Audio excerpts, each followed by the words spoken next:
Hindi, wala yung katlobo mo dyan. Hindi ah. Kan ka na. Para yan sa Wala ka na. Hindi. Hindi manikip. Hindi ko papas. Thank you, boss. Di speaking English. Diyan. Sa bukas mo. Pwede. Pero mapatagdag sa wanay. Sa wanay, barong mo eh.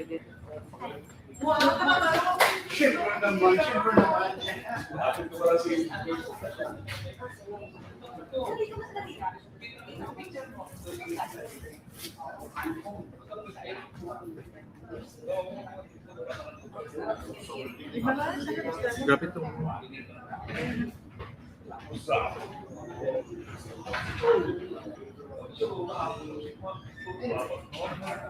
One, two, three, 4, 5, 6, 7, sarado na.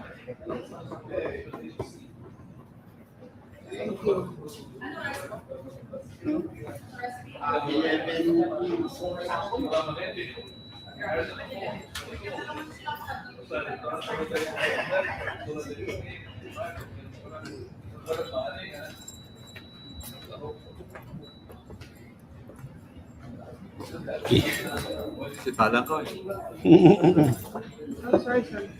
Ano problema?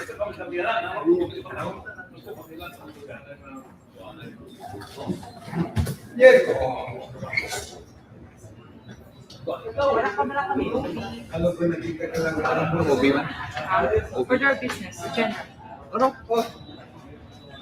Ay, isa. Kasama ko na, magabot mo lang ko pero may isa po.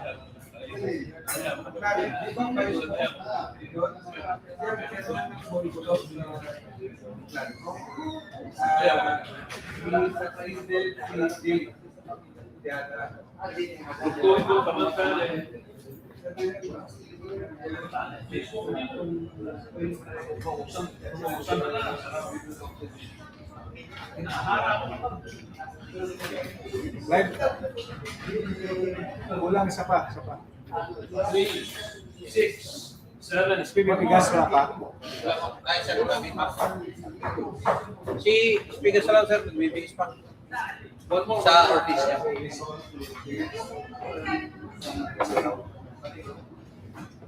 Pinuntahan ko. Master, pero mo pa bibigis lang daw. Ginagawa ng kailis pa ito na. Ikaw. Sige.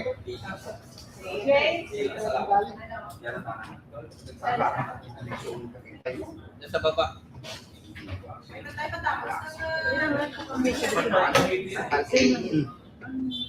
Good morning, my honorable colleagues in this Congress Committee. The 16th regular session of the Sangguniang Panlalawigan of the province of Antique will now come to order. I'd like to call on Honorable Alfie Nikia, known as UK.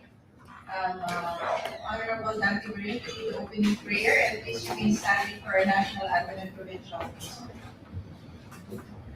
Our most gracious Father in heaven, we are gathered here again to give you thanks for the presence of our Honorable Vice Governor and for the board members and for the partners we have and our constituents in this Congress Hall and the staff. We, as we said, Father, please guide us in our discussions today. Let us remain humble and respectful for each other so that we can come up with measures that will not only reflect our work ethic but also our love for the province of Antique. In the name of Jesus Christ. Amen. Amen.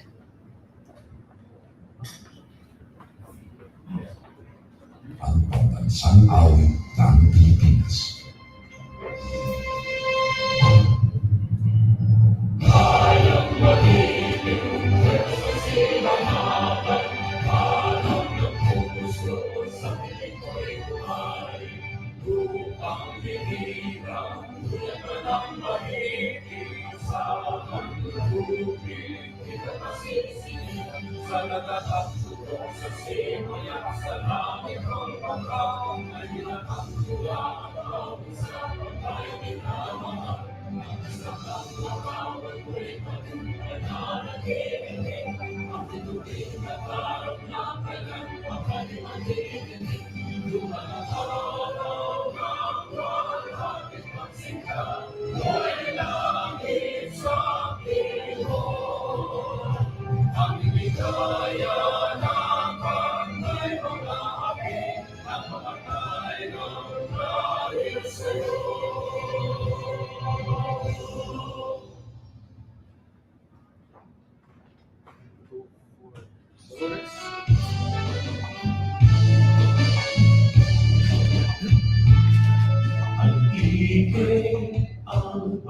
ako, hukay kang makako. Buktos ang kasaysayan kang nagliligan sa diin ang unang barangay Impasa. At iigay lang maatiyan Makati boys. Ginagamit mo. Ginagamit mo. ang iyong baybayin kakapatan ang sabi mo kakawitan. Ang ikebanuang habili sa itang among taguhi. Himpi tayo yun nga palanggan ang iyong pagbuhat maligayo. Sunod kang imong katauhan, kamalaman kagabataan, sanbig sa imbasat kang katatuan, banwang nagiway kag may kalingan. Ike banwang kabili sa ikang among kabuhi.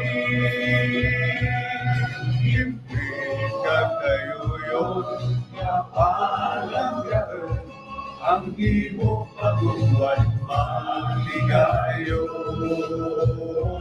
Ang imo pagbuhat maligayo.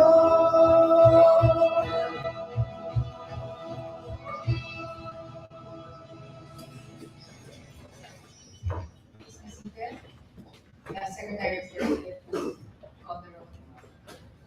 Good morning, Madam Presiding Officer and members of the Sangguniang Panlalawigan. The roll call for today, the 16th regular session. Honorable Genevieve Lim Reyes. Here. Honorable Calmira Rose A. Mamay. Present. Honorable Alfie J. O. Tikil. Honorable Gasiva V. Rico Puerto. Honorable Dante Amberion. Honorable Vincent H. Picchu III. Honorable Emmanuel C. Palacios Jr. Honorable Zoilo Bernardo E. Tobianosa. Honorable Joseph Eugene D. Alipan. Honorable Noel C. Aramis. Honorable Fernando C. Corvera Sr. Honorable Ricky M. La Vega. Honorable Julius Cesar O. Langit for official business in PS for GM. Honorable Kenneth Dave P. Casalao. Madam Presiding Officer, there are 11 honorable members of the Sangguniang Panlalawigan present, including the Honorable Vice Governor and Presiding Officer. With 11 members present, the chair declares the presence of the quorum to proceed their 16th regular session. And Secretary.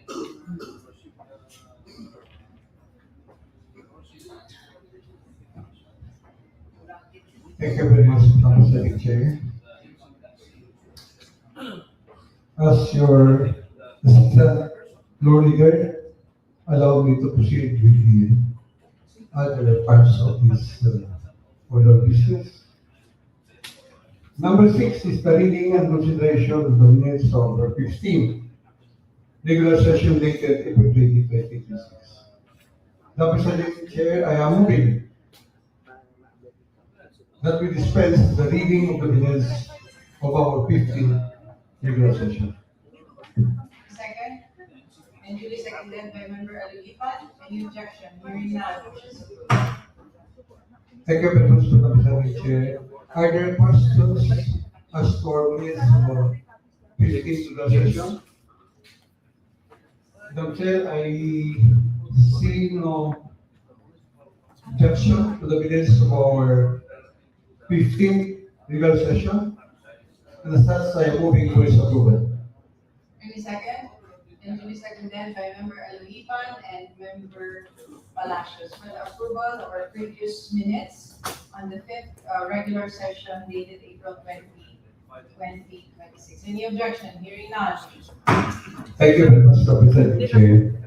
Next in the order of business is privileged speech. And the order which I am holding now, there is none. However, one of the members of this august body is requesting me to suspend rules to accommodate him as he delivered his privileged speech. At this point, Madam President, please recognize our member representing the Sangguniang ex-officio member of the Sangguniang Kabataan, member Kenneth D. Gasalaw for his privilege speech.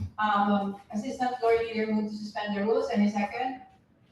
And you seconded by Member Lipa, any objection, hearing none. Session, rules suspended. Madam Chair. May hard copy. Yes, Member Kamay. Madam Chair, I understand that the rules has been suspended, but it's just proper to furnish everyone first a hard copy of whatever measure is being presented before it will be discussed or presented. I was informed earlier that, the copy is, Madam Chair, I don't have the copy. Please be secretary. My staff from the office are already furnishing copies of the said privilege speech, sir, and will be would you like to also to, have a 5 minutes recess to wait? Continue. I don't have a copy. Continue now. So we ask the Or you member- want to continue? I want the consensus of the body. Madam Chair, we can later, Member Gasalaw, in the later part of the session, once the copy of the privilege speech is available to everyone. In the meantime, we can proceed to the other business, which is included in the agenda. But we are already in the privilege speech and it's already been suspended. Yes, the presiding officer, so. We can have a 5 minutes recess if to wait for the photocopy of the. But Madam Chair, it was already been the manifestation of Member Timamay that we cannot suspend, we cannot have a recess for 5 minutes, but we have to continue once copies of such privileges available.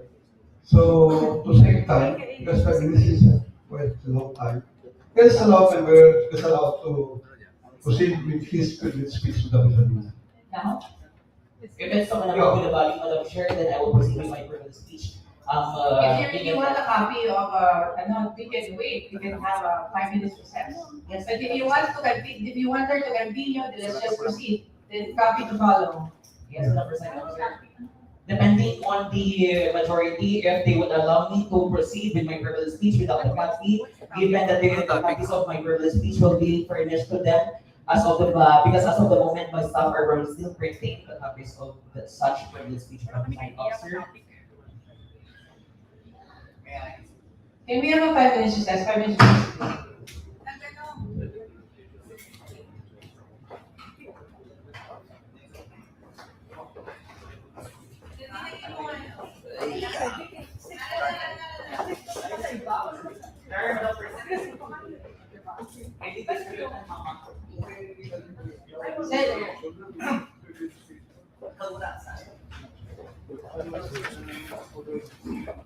Sorry, everyone. Sorry, it's the rules. Don't worry. Okay na? Gusto mo? Session issue?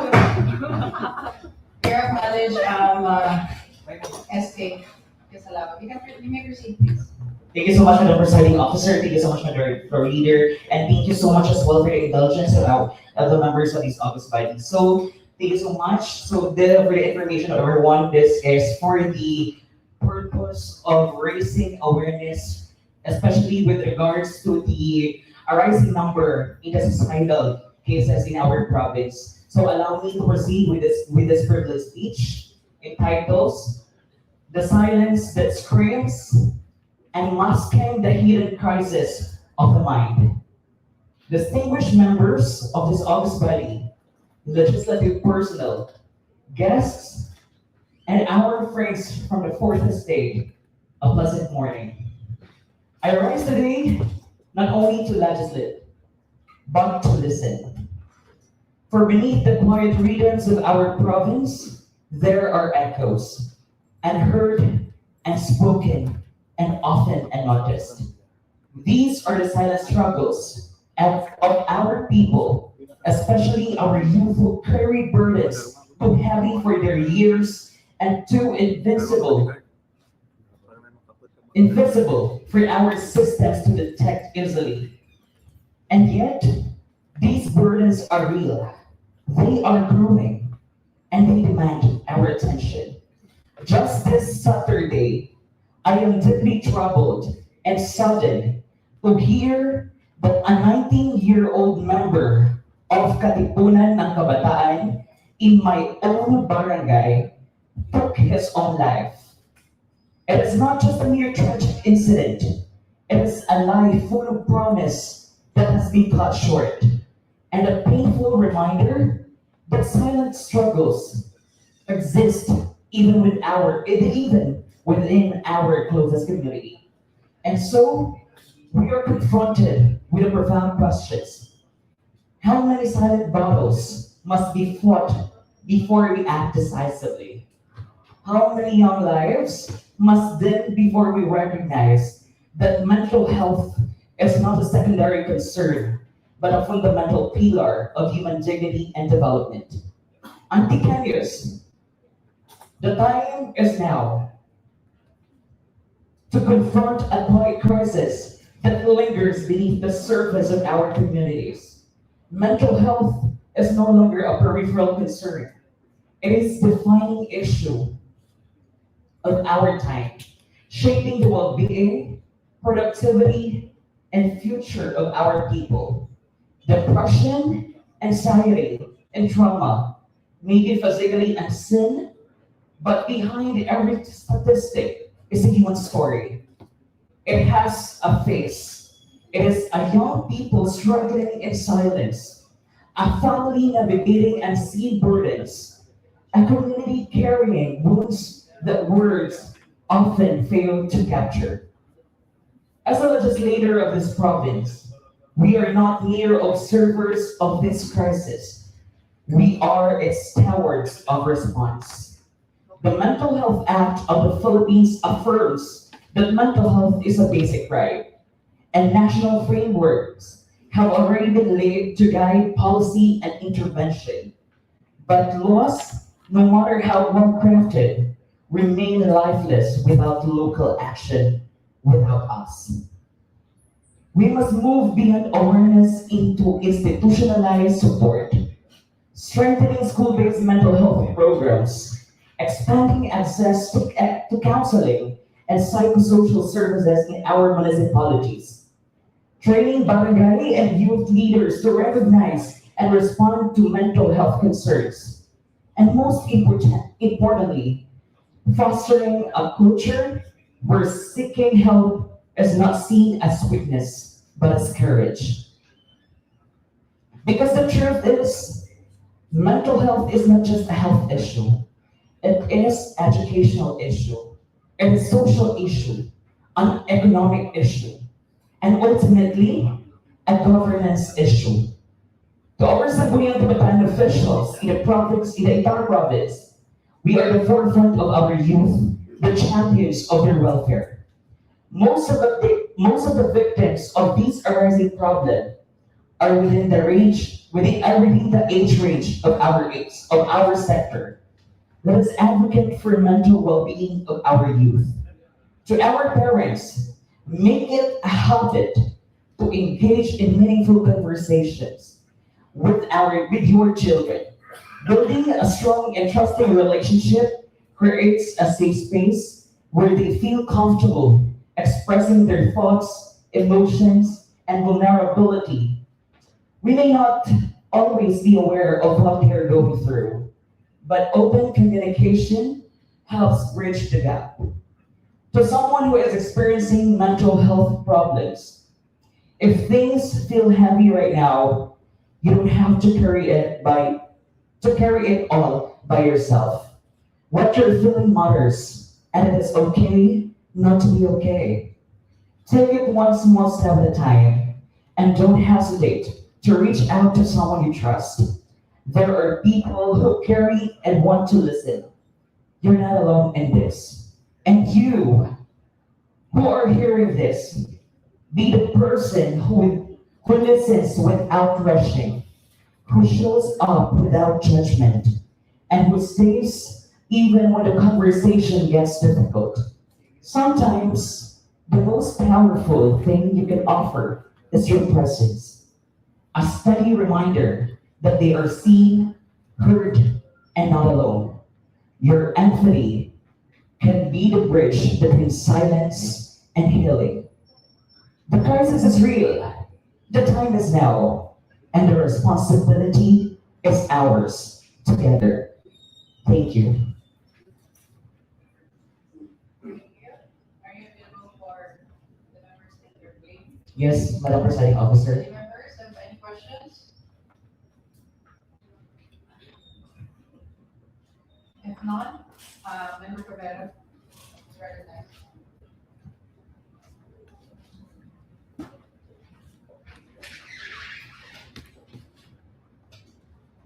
Thank you very No. Thank you very much, Madam President Chair. First, I would like to congratulate our ex-officio member representing the Kalipunan ng mga Kabataan, Dave, Ms. Lau. Thank you for trying to be true to your observation of what is happening now. But it is, and every concern and every issue that mental health is really being worsening and worsening in these days. So, Member Lasla, what is your concrete proposal in order that as much as possible these things will not be continued, these things will not be happening anymore? Thank you so much, Madam Chair. Please answer. Thank you so much, Honorable Corvera. So this representation later on, same as well, will be requesting a suspension of rules because I will be passing a resolution which is also encouraging our Sangguniang Kabataan being the forefront and being the champions of our youth welfare in the respective communities, even to the grassroots. So they will be encouraged or urged to prioritize the mental health awareness or campaign in the respective barangays. Because Honorable Presiding Officer, our youth is indeed really facing a high vulnerability in terms of the threat and the penetration of these mental health. And as the Sangguniang Kabataan, since I said a while ago in my privilege speech, these youth who are victims of this mental health is prevalent in the within our age sector. So, age range. So our sector would have a campaign, an intensified campaign with regards to this matter. And the additional, Madam Presiding Officer, my dear colleagues, on May 6 up to 9, depending on the availability of our resource speaker from Iloilo as a registered or professional psychometrician or psychologist, we will be conducting a mental health awareness in the municipality, which will be held in the municipality of Hamtik. So I'm appealing for those who are listening or maybe rich with these words to be with us, to rally. You may not be experiencing this mental health issue, but you could be their ally in terms of building a community that is safe for our youth and for the people who are experiencing these mental problems. Thank you very much. Now, I think that's a good start, but these also involve agencies of governments that are also being tasked to do something about mental health. Our Department of Health, our PSWDs, also provinces and municipalities, to strengthen their efforts along this line, because it seems that this happens because the contribution of these concerned agencies are not felt at the ground levels. Thank you. Any more questions? Member Tuvinos is recognized.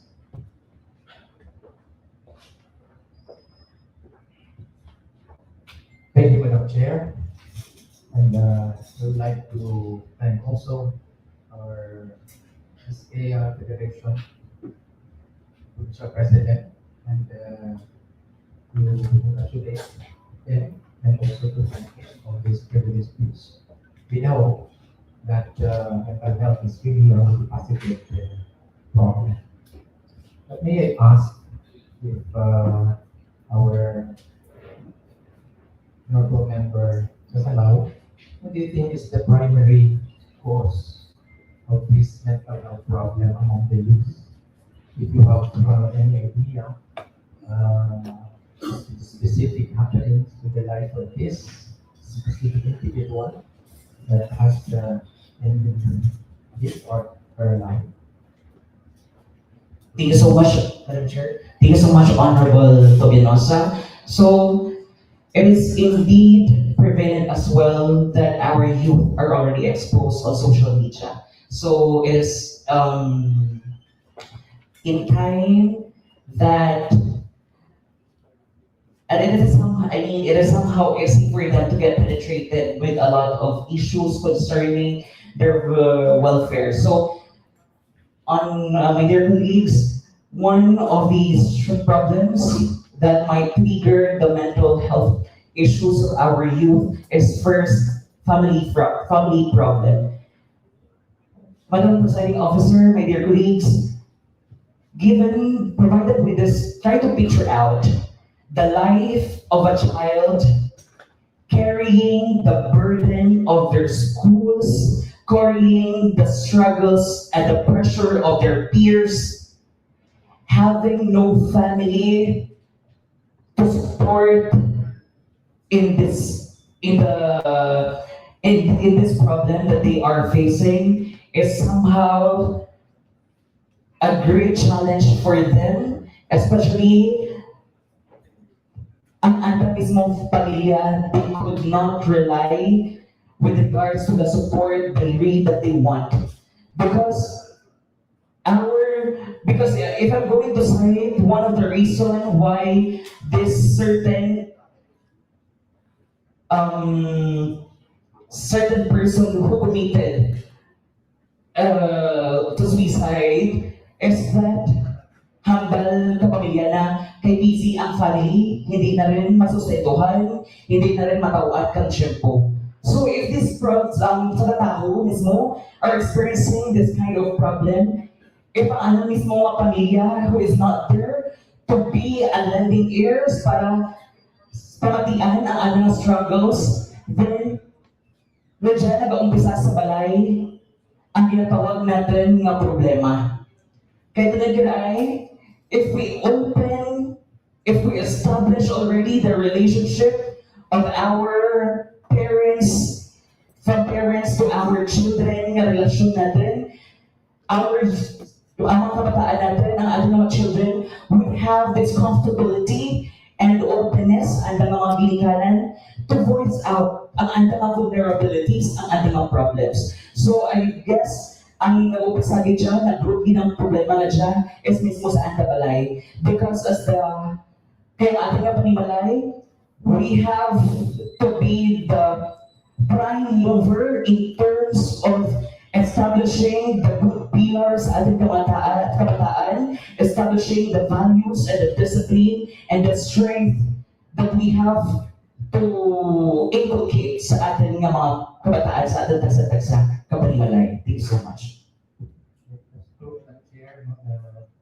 problems that as mentioned is one is social media in our family. But there are a lot of interventions already being put in place. Like for example, in different schools, there was an effort on establish peer group centers, basically to address this problem. So maybe if a legislative measure would be passed, these are not just the two that needed to be addressed a lot more. I have read Madam Chair, in news that there are already 2 countries that has banned the use of social media among children, youth 15 years old and below. So, I don't know if that would be possible in our setting. The other thing is that recently we also passed in our province referral system as to mental health because our center is the Ramon Masa Memorial District Hospital. This is our mental health facility, and we have already passed a resolution that the referral system be addressed. Referral system be established from with all the different municipalities that to refer all problems on mental health once identified be referred to the one. Well, as to family information, I think support this, we have family development sessions, and they handle this also. Through now, as mentioned, our member, as now, there's a need to put more emphasis, on these efforts. And again, maybe touch base again with different organization, especially youth organization, and also non-government organizations that can help. So, Madam Chair, I'm glad and waiting for the legislative action that can be brought out in this August chamber. Thank you. Thank you. Member Dino Myers, recognized.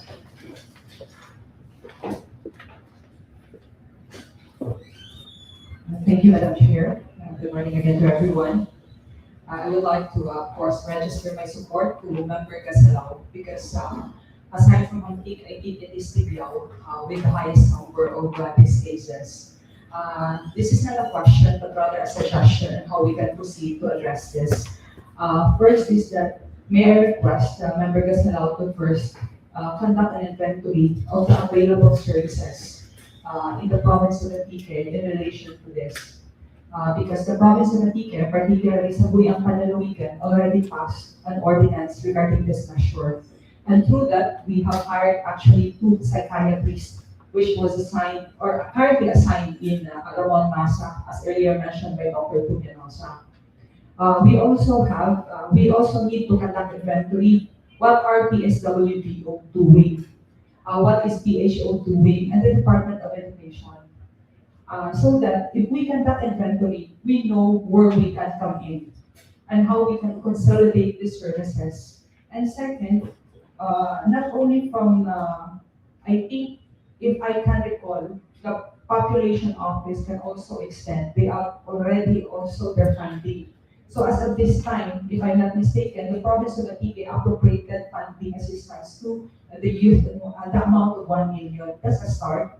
And top all PSWDO and PHO and also DepEd, so that this issue will be addressed more on a unified or a comprehensive way. So with that, with my support, I congratulate you for raising this awareness. Thank you. Any more? Member Brilliant, recognized.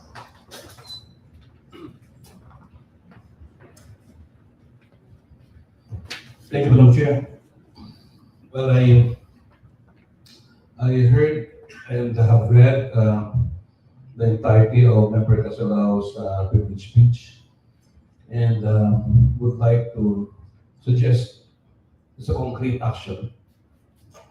The use of SK funds, more or less, to target and center on activities that would strengthen our awareness and probably support system to cases like this in the province. Because I know that the Sangguniang, the barangay level, in the municipal level have funds.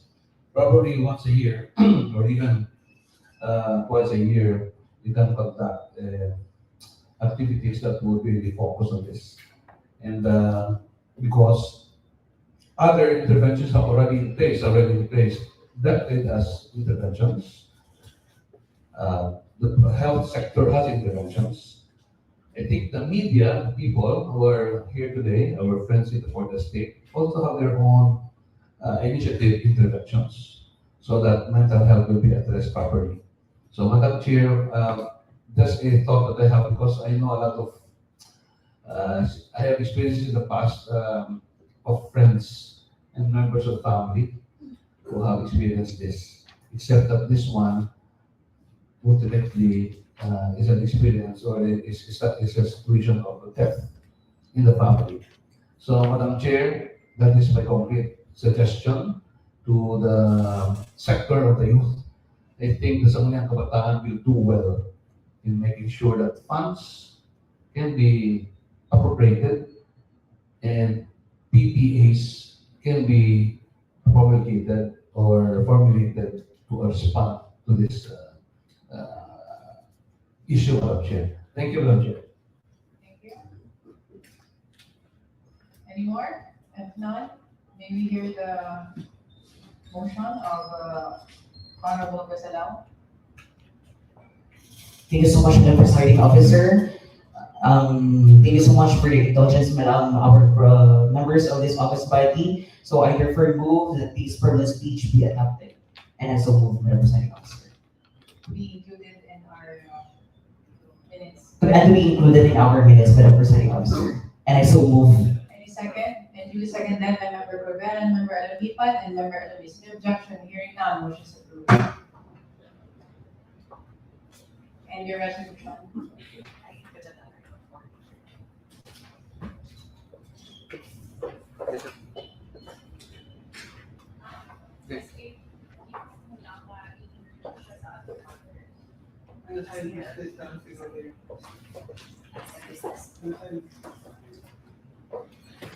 Unassigned business. And another one, Madam Presiding Officer, the resolution that I have mentioned earlier, I move that it will be assigned, it will be included in under our assigned business, Madam Presiding Officer, and I so move. Member Casalang move that his proposed resolution be calendared to unassigned business in today's session. And second, it will be seconded by Member Corbera, Alavipan, Tubianosa, and Alavis. Any objection? Hearing none, motion is approved. Thank you. Thank you, Madam Chair, thank you, my dear colleagues. Assistant Floor Leader.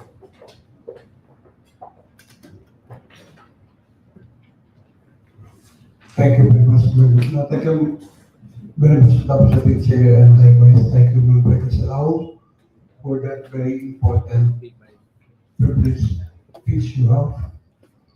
To continue, Madam Secretary Chair, we are now under information, and we have two.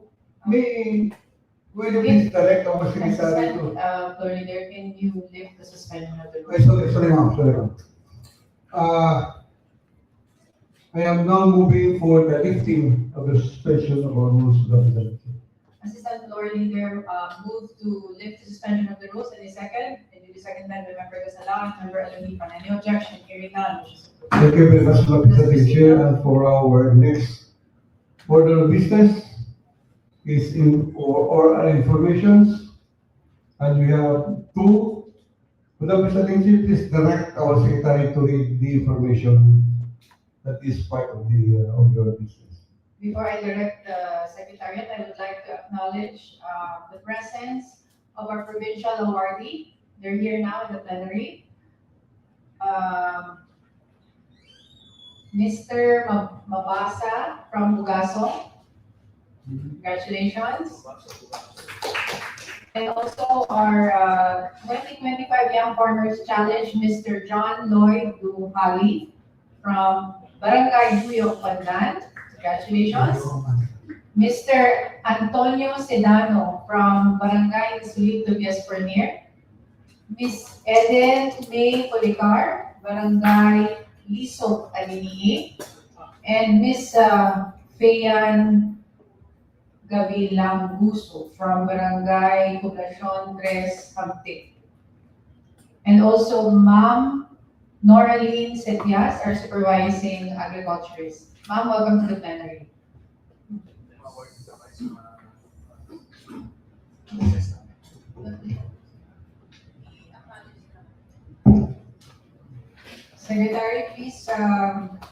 read the item and our information. Thank you, Madam Chair. For information, number one, we received the trial balance of all funds of the province of Antique for month ending March 2026. This is only one document, and I will deliver this to the Records Division. There will be members of the Sangguniang Panlalawigan who wishes to peruse over this thick document. It is with the office of Ma'am Evangeline Pagdam. Number two is letter dated April 20 from our Provincial Director of the PAMG, John Ace, as a quote, directing the local government unit to ensure compliance with the Public Act number 7942, otherwise known as the Philippine Mining Act of 1995, pursuant to Supreme Court decisions, especially that one dated January 4, 2025 in General Reference number 248932. We also forwarded copies of this, Madam Chair, to the email addresses of the SP members for their perusal. This is for information, Madam Chair. Okay, thank you. Assistant Clerk Leader. Thank you, Madam Secretary, and thank you, Mr. Secretary. The next in the order of business is appearance of guests, and we have none. Next is first reading and referral to proposed measures and communications. Under 10A, we have proposed ordinance. This is a proposed ordinance authored by members of Bernardo Ito Benosa, entitled an ordinance declaring the area located at the northwest portion of the corner of Solana Street and Villabert Street presently occupied by the building as a local historical site and recognizing it as a area first school site. Madam Chair, I would like to, Madam Secretary, please refer to the appropriate notice. Okay, please, Mr. Secretary. For proposed ordinance, item 1, refer to the history and cultural heritage. Next. Madam Chair, I proceed to read item letter B in Roman numeral number 10, proposed legislative measures. Number 1 is appropriation ordinance number 2026-01, Municipality of San Jose de Buenavista. Ordinance authorizing supplemental budget number 1 of San Jose de Buenavista for calendar year 2026 under the general fund in the amount of 7,972,552 pesos and 07 centavos, covering various expenditures for calendar year 2026 and appropriating the necessary funds for the purpose. The Committee on Finance and Appropriation. Next. Ordinance 2026-26, Municipality of San Jose de Buenavista, ordinance granting temporary fare adjustment and establishing an automatic fare mechanism during the energy crisis in the Municipality of San Jose de Buenavista and Antique. To the Committee on Transportation and Communication. Number 3, Ordinance 2025-25, Municipality of Sibalam, ordinance institutionalizing the disposal, sale, and income regulation of recyclables, recovered residuals, and products of recycling and alternative technology from the Central Materials Recovery Facility, or MRF, managed by the local government unit of Sibalam and for other purposes. To the Committee on Environment and Natural Resources and Ecology. Ordinance 2026-08, Municipality of Sibaste, ordinance requiring all micro, small, and medium enterprise permittees, motor tricycle operator permit holders, and bangka/motorboat permit holders in the Municipality of Sibaste to plant and maintain one native tree, fruit-bearing tree, or bamboo as requirement for mayor's permit renewal and providing adequate programs, guidelines, and funds thereof. To the Committee on Laws and Ordinances. Number 5 is Ordinance 2026-09, Municipality of Sibaste. Ordinance reclassifying the parcel of land, specifically lot number 6144-PT under tax declaration number 15-0003-00333 containing an area of 5,149 square meters declared in the name of Dimitri Abraham from agricultural land to commercial use situated in Barangay Aguila, Sebastian, Antique. To the Committee on Housing and Land Use.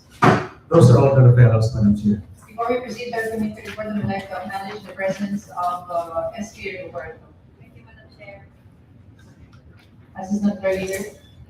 Thank you very much, Madam Chair.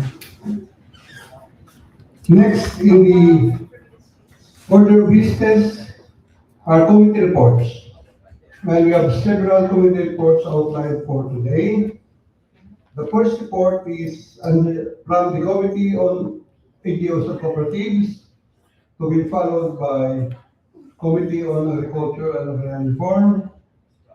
So, Madam President Chair, please recognize this representation as Chairperson, Committee on NGOs and Cooperatives, as well as to be followed by a report coming from the Committee on Agriculture and Agrarian Reform.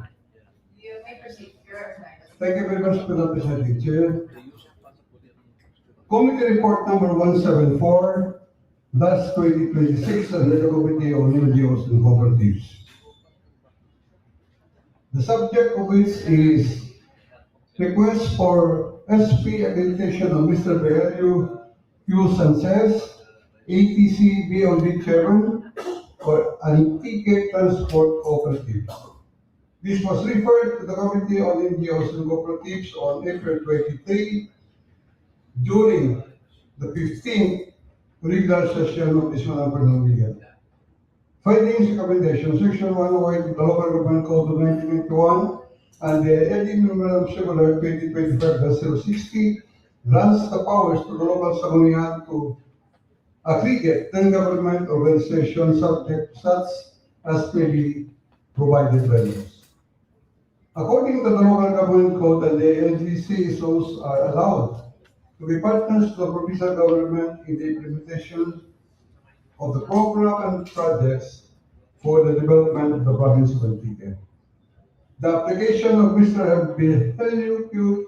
Sanchez, ATC BOD Chairman, Antique Transport Cooperative, complied with the requirements prescribed by law for the accreditation of the civil society organizations. Madam President Chair, the Committee on NGOs and Cooperatives hereby recommends for the adoption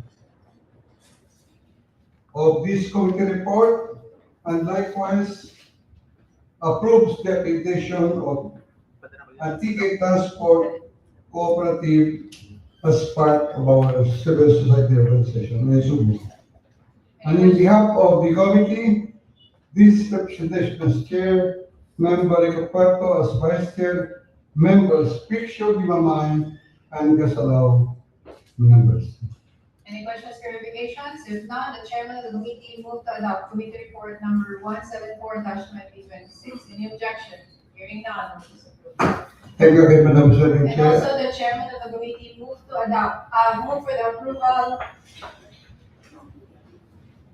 of the accreditation of Mr. Belio Sanchez, ATC BOD Chairman, the accreditation of Antique Transport Cooperative. Any second? And duly seconded by Member Alunipan, Rico and Veriong. Any objection? Hearing none. Thank you very much, Madam President Chair. May I continue with my next report at the Committee on Agriculture and Transport? Thank you again. So this is committee report number 176-2026 under the Committee on Agriculture and Agrarian Reform.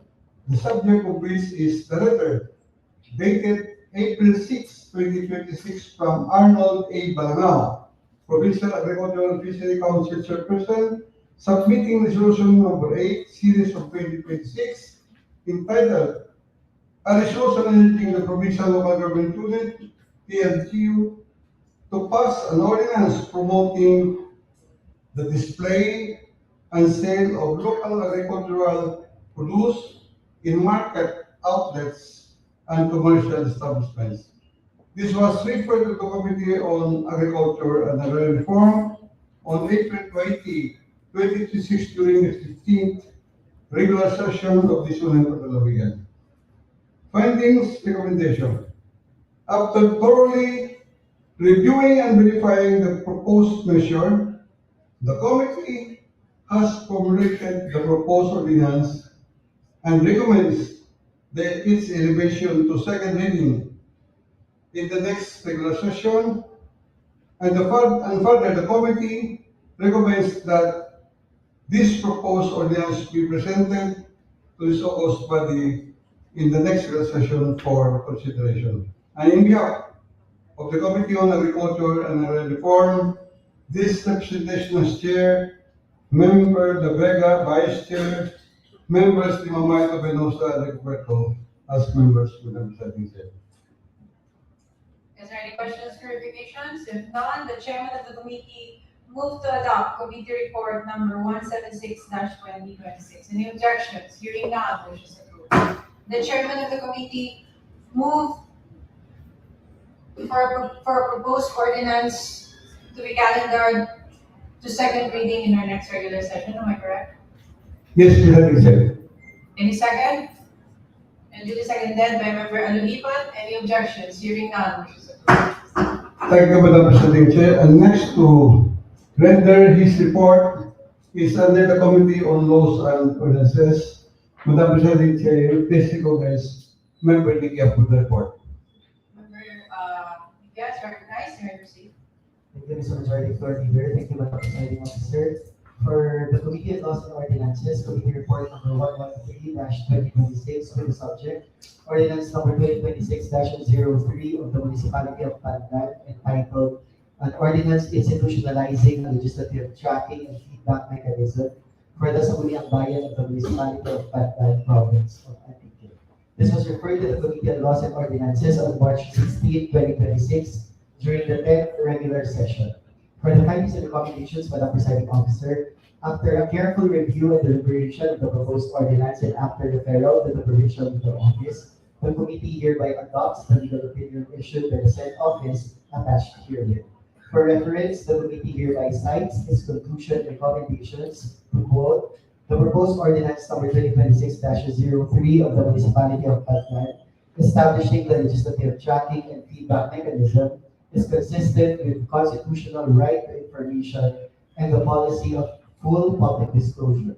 It promotes transparency, accountability, and meaningful public participation in local governance. In view of the foregoing, it is respectfully recommended that ordinance number 2026-03 be considered legally in order and may be approved, subject to the limitation that only non-confidential legislative records and information shall be made available to the public. Thus, the Committee on Laws and Ordinances hereby move to approve and adopt this committee report. Any questions, clarifications? Any objection? The chairman of the committee move to adopt committee report number 113-2026. Any objections? Hearing none, motion is approved. Likewise, Madam Presiding Officer, I move that the said ordinance be declared in order. The chairman of the committee move to declare ordinance number 2026-03 is in order. Any second? And duly seconded by member Alamis and member Dinamay and member Corbera. Any objections? Hearing none. motion is approved. Thank you, Madam Presiding Officer. Thank you. Next. Thank you, Madam Presiding Chair. Thank you, Member Likia for the report. Next to deliver her report is a report coming from Chairperson Committee on Finance and Appropriation, and we have two reports for today. Madam Presiding Chair, please recognize Member Di Mamay for the two reports. Member Dinamay, recognize you. Thank you. On behalf of the Committee on Finance and Appropriation, this is Committee Report number 4521-2025, the subject of which is Appropriation Ordinance number 2025-04 of the Municipality of San Jose de Buenavista entitled An Ordinance Authorizing the Annual Budget of LGU San Jose de Buenavista Antique in the total amount of 415,930,220 pesos, covering the various expenditures of the general fund and economic enterprise for the operation of the municipal government for fiscal year 2026 and appropriating the necessary fund for the purpose. The committee forwarded the subject appropriation ordinance to the Local Finance Committee on December 26, 2025. On March 19, 2026, The local finance committee returned the same to the committee on Committee on Finance and Appropriation requesting additional documents from the local government unit of San Jose de Villa Vista, which were immediately transmitted for compliance. On April 22, 2026, the committee received the findings and recommendations of the local finance committee revealing substantial compliance with applicable laws and rules and regulations. Madam Chair, there are 29 findings of the committee, and I would like to request to dispense the reading of the 28 because those are consistent already with the laws and regulations and other policies. But section 29 or item number 29 is the only thing that the LGU needs to comply, which is it was noted that the position of municipal administrator is still under the office of the municipal mayor, considering that the position was categorized as mandatory position. The local government unit is enjoined to create the office of the municipal administrator subject to the guidelines and standards in the establishment of the organizational structures and staffing patterns in the local government unit with related compensation costs and other incidental expenses in the performance as department head and shall be subject to the provisions of Civil Service Commission Memorandum Circular Number 12, Series 2022, and Republic Act 7160, the Local Government Code of 1991. Madam Chair, the municipal government shall comply with that particular review findings and shall notify the Sangguniang Panlalawigan and the Local Finance Committee of the actions taken thereon. The committee therefore moves to adopt the foregoing findings and recommendation of the Local Finance Committee as embodied in this committee report number 4521/2025. And we so move, Madam Chair, together with my Vice Chairperson, Member Toyanosa, members Corbera Senior, H. the Third, and Pirion as members. Any questions, clarifications? If none, the chairman of the committee moves to adopt committee report number 4521/2025. Any objections? Hearing none, vote is approved. Madam Chair, I further move that appropriation ordinance number 2025-04 of the municipality of San Jose de Buena Vista be declared operative. We so move. The chairman of the committee moved to declare appropriation ordinance number 2025-04 of the municipality of San Jose operative. Any second? And you second that by member Corbera, Toyanosa, Alagipan, and Alamis and Puerto. Any objections? Hearing none. Next. The next committee report is number 12-2026, appropriation ordinance number 3, series of 2025 of the municipality of Valderrama in the total amount of 233,307,698 pesos, covering the various expenditures for the operation of the municipal government for fiscal year 2026 and appropriating the necessary funds for the purpose. Madam Chair, the same was referred to the Local Finance Committee for their review and their findings. They have submitted a total of 27 findings, and out of that 27 findings, only one has a notable findings that needs to be taken for action, and that is the unappropriated balance was not reflected in fiscal year 2026 annual budget as computed hereunder to it. The total estimate income for fiscal year 2026 is 233,307,698 pesos, less the total appropriation for fiscal year 2026, which is 233,305,152 pesos. There is an unappropriated balance, Madam Chair, of 2,546. So it is requested that that amount be appropriated accordingly. And the municipal government shall comply with the foregoing review findings and shall notify the Sangguniang Panlalawigan and the Local Finance Committee of the actions taken thereon. With that, Madam Chair, the committee, together with the Vice Chairperson and members, moves to adopt the foregoing findings and recommendations of the Local Finance Committee and to declare appropriation ordinance number 3, series of 2025 of the municipality of Valderrama operative. We so move. Any questions, clarifications? If none, the chair of the committee move to adopt committee report number 012-2026. Any objections? Hearing none, motion is approved. The chairman of the committee move to declare appropriation ordinance number 03, series of 2025, municipality of Valderrama operative. Any second? And you second that by member Corvera, Alumipa. Any objections? Hearing none, motion is approved. Next. The next committee report under the Committee on Finance and Appropriation is Committee Report number 55-2026. Appropriation Ordinance number 3, 2025 of the Municipality of Bugasong, entitled an ordinance authorizing the annual budget of Bugasong and Ique for fiscal year 2026 in the total amount of 255,405,072 pesos, covering the various expenditures for the operation of the general fund, and the total amount of 8,606,532 pesos, covering the various expenditures for the operation of Economic Revenue Regulation and Generation Office or ERGO, and appropriating the necessary funds for the purpose. Madam Chair, the same. This was referred to the Local Finance Committee for their review, and they have submitted 27 review findings, and out of the 27, I will only read 2 with actions needs to be taken. And that is 1, item 11.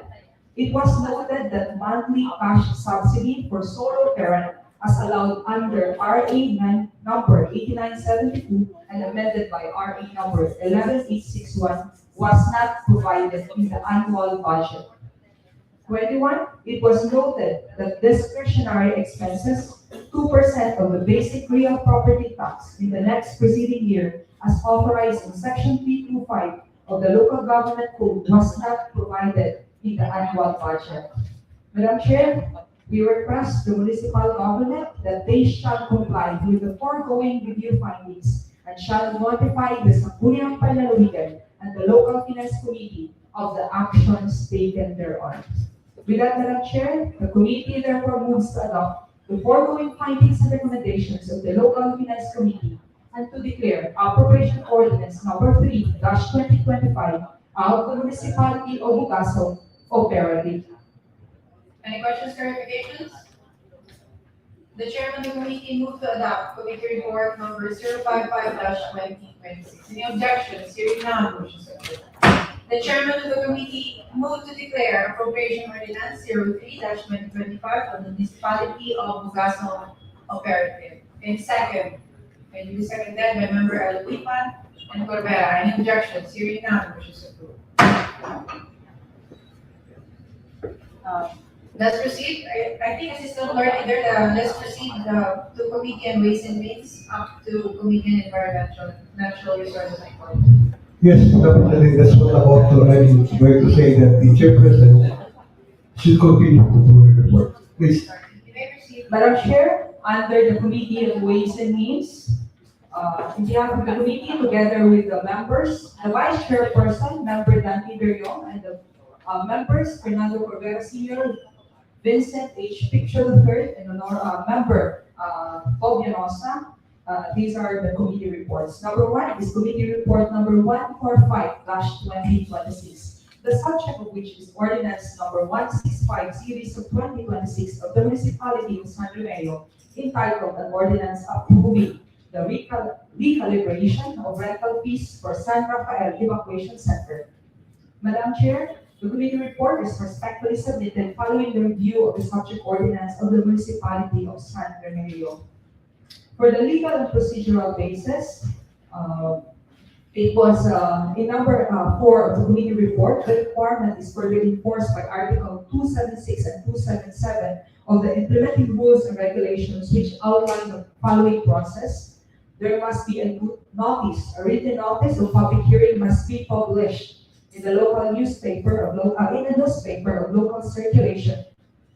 A duration, it must be posted at least 10 days prior to scheduled hearing and participation of the stakeholders. For the committee's finding and recommendation, the committee notes that while the ordinance prescribes specific rates and rentals to the new municipal facilities, no attached documents were submitted to prove that a public hearing was conducted as required under Section 187 of the Local Government Code. This omission raises concerns regarding compliance and procedural due process and stakeholder consultation. The committee immediately coordinated with the local government unit of San Remeo through SB Pro Tempore Ms. Jeremy M. Villazor regarding compliance with the required public hearing documents. However, despite 2 weeks of regular follow-ups, the committee did not receive either electronic or physical copies. Bound by Rules 16, Section 3 of the Internal Rules of Procedure of the Sangguniang Panlalawigan, which requires the committee to report within 30 days. The committee deemed it proper to report the matter to the plenary and request the LGU San Romeo to submit the required public hearing documents. For the conclusion, the committee moves to adopt the foregoing findings and recommendations and hereby reminds Municipal Ordinance Number 165 Series of 2026 of the Municipality of San Romeo for compliance with Section 187 of Republic Act Number 7160, otherwise known as the Local Government Code of 1991. I so move, Madam Chair, for the adoption of Committee Report 145-2026. Is there any questions, clarifications? If not, the chairman of the committee move to adopt committee report number 145-2026. Any objections? Hearing none. The chairman of the committee move to remand ordinance number 165 series of 2026 of the municipality of San Romeo. Any second? And with seconded by Member Cordera, Alipan, and Toyong. Any objections? Hearing none. Next. Madam Chair, the next is Committee Report number 146-2026, the subject of which is ordinance number 166 series of 2026 of the Municipality of San Romeo, entitled an ordinance approving the rates for the rental of new municipal facilities. Madam Chair, this committee report have the same findings, recommendation, and conclusion as earlier committee report. We coordinated to the SB Secretary, Pro Tempore, regarding the submission of the required public hearing documents, but after 2 weeks of regular follow-ups, we did not receive.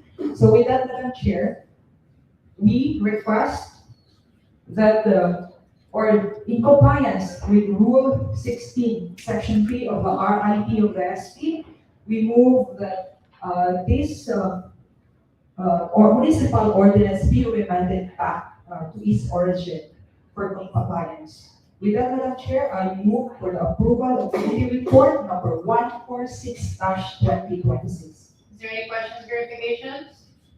If not, the chairman of the committee move to adopt committee report 146-2026. Any objections? Hearing none.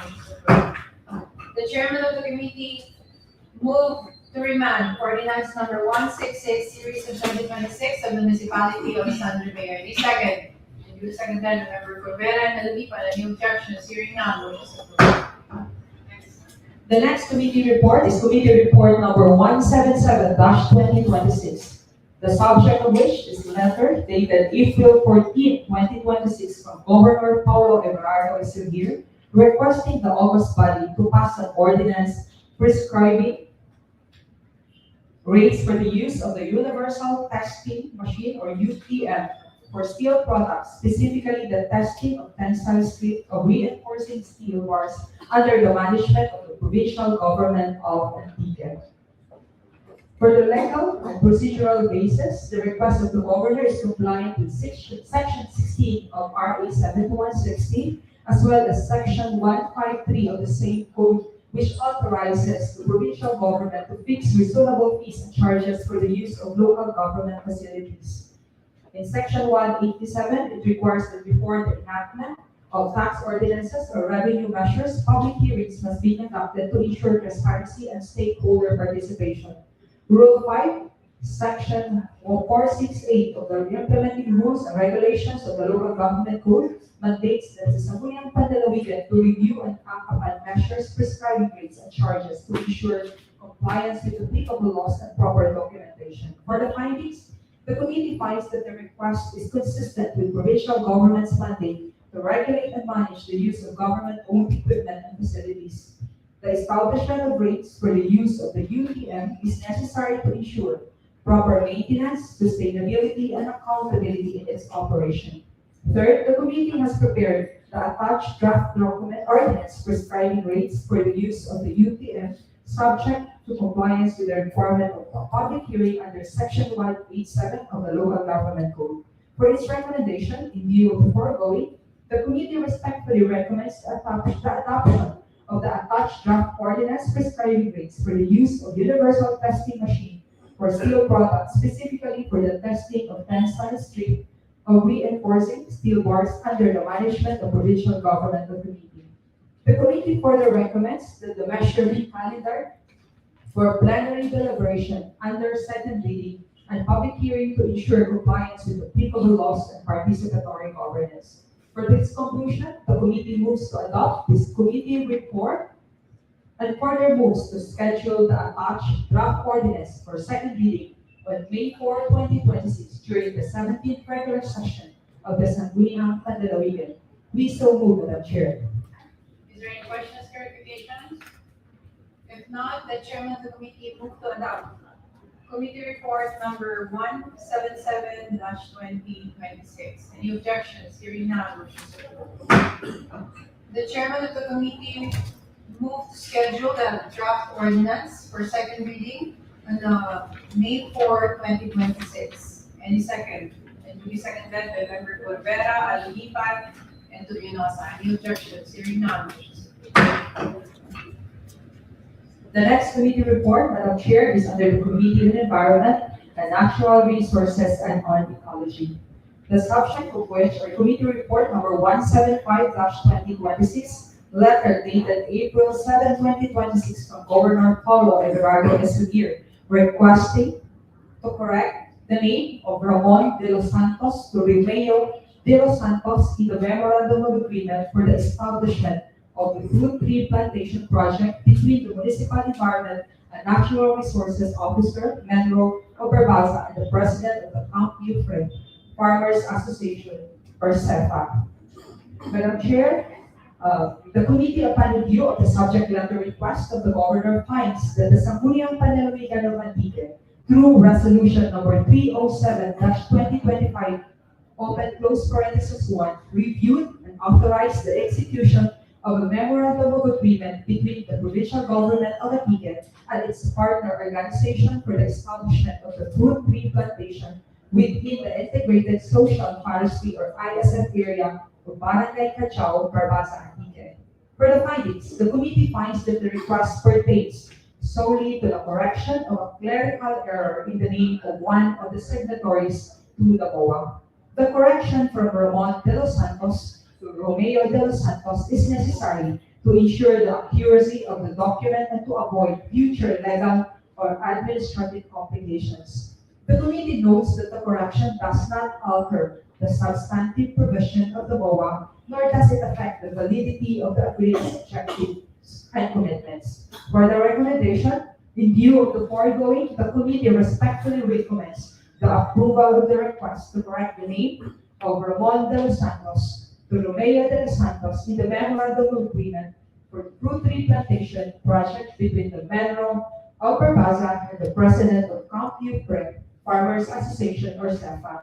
For its conclusion, the committee moves to adopt this committee report number 175-2026 and further moves to pass a resolution amending one of the signatories in the Memorandum of Agreement as authorized through resolution number 307-2025. We so move, Madam Chair, together with all the members of this committee. Is there any questions, clarifications? If none, the chairman of the committee move to adopt committee report number 175-2026. Any objections? Hearing none, motion is approved. The chairman of the committee move to pass resolution number 398 without mention of the resolution. Any second? And to be seconded by Member Corvera, Alunipan, and Recorder. Any objections? Hearing none, motion is approved. Thank you. Okay, then. Assistant Coordinator. 390. Member Rebecca is recognized.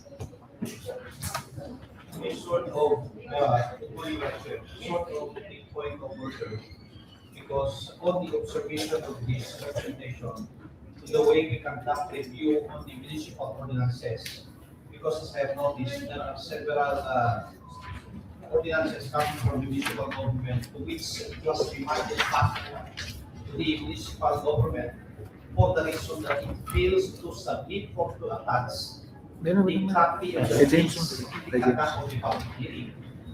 See, I hear from this person what was the basis in requiring the municipality of the Sangguniang to attach the public hearing, because if we're going to establish the provisions of the local government code, it states that within 3 days, the copy of the ordinance should be transmitted to the Sangguniang Panlalawigan.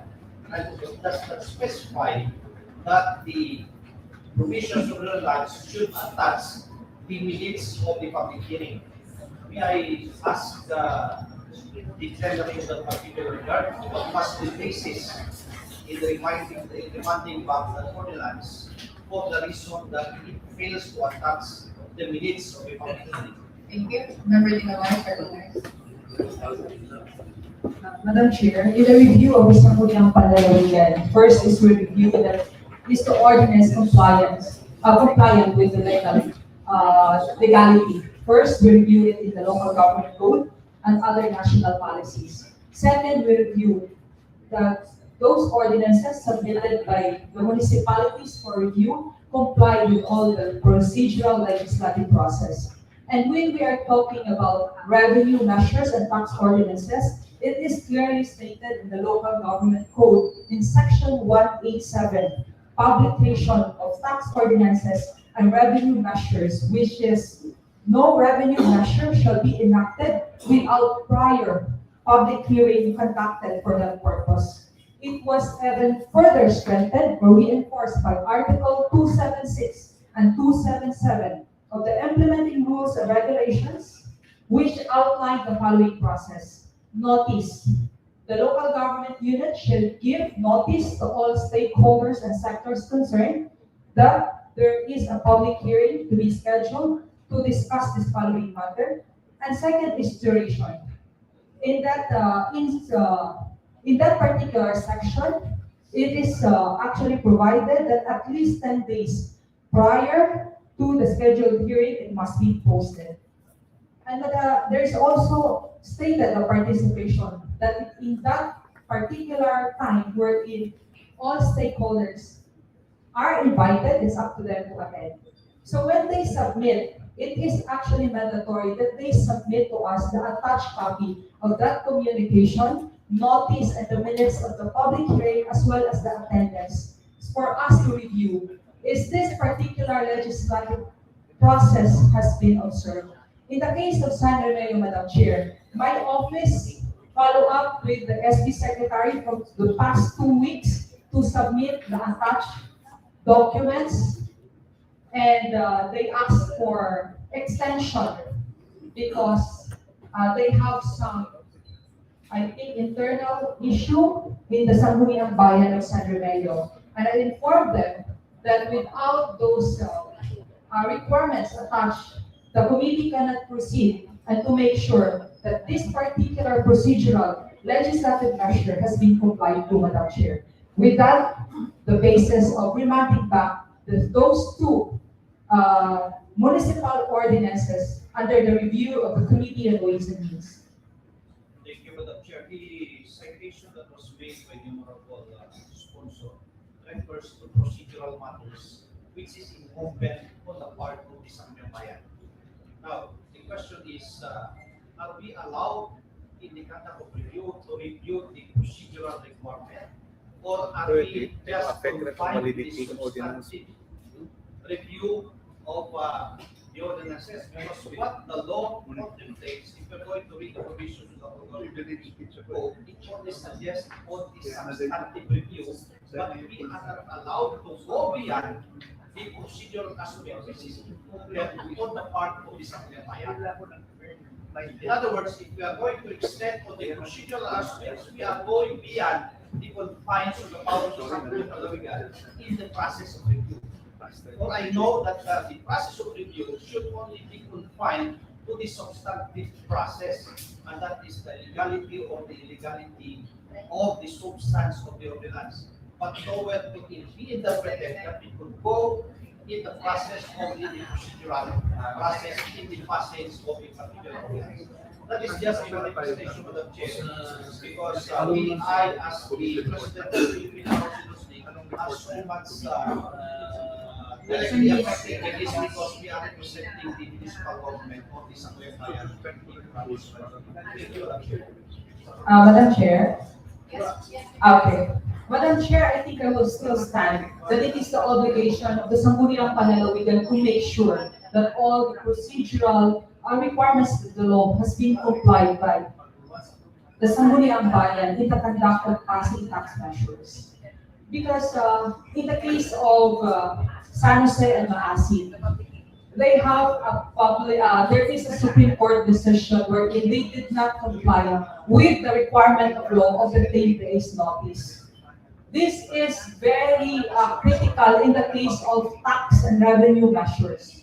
We need to make sure na antes magpasaka kang mga taxes, fees, and surcharge, at ang antes mag-impose kang mga additional taxes, ang atin na mga banwa, they have conducted their due diligence in conducting a public hearing. So, in the side of Sangguniang Panlalawigan, paano mo ba'y mamantal kung nag-conductin man sa nakong consultation, public hearing, if there is no attached documents to prove that they did?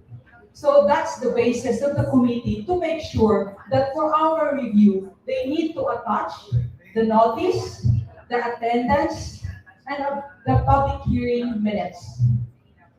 That's correct, Madam Chair. The requirement that was cited in our Mama is correct.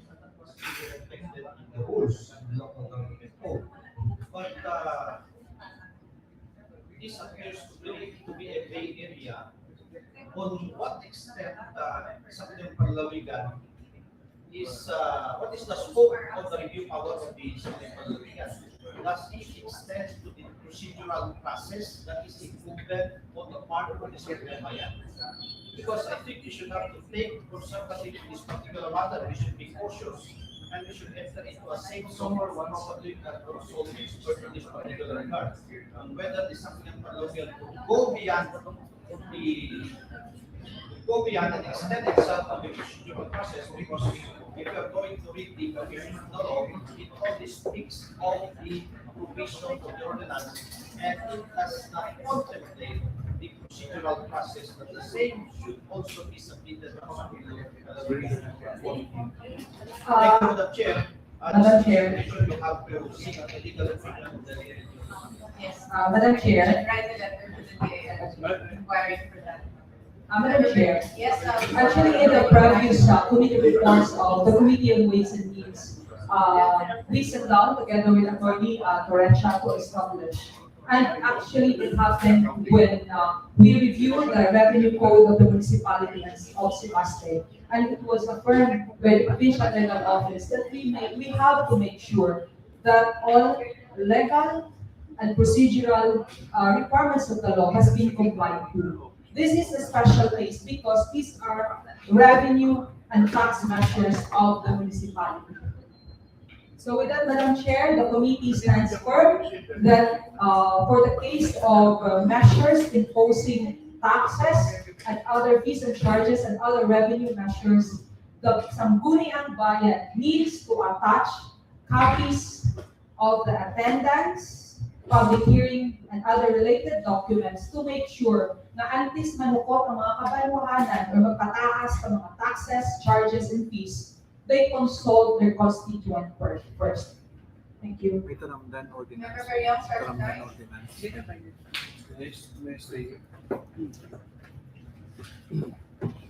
Thank you, Madam Chair. This is in fact a repeat of what we discussed, I think a month back, when Sipaste submitted their ordinance for updated revenue code. Yes. Two things. One is when we review under the committee level, substance is paramount. Did the Sangguniang Bayan go beyond its authority? That's one. Number two, did it comply with the procedural requirement of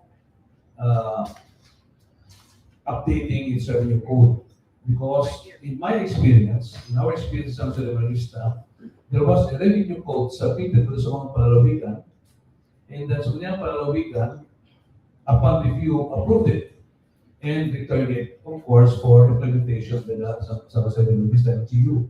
Only to find out that after several months, a particular taxpayer filed a case against the Sangguniang Bayan of San Jose, citing the procedural flaw in the conduct of the public hearing. And that flaw was very simple.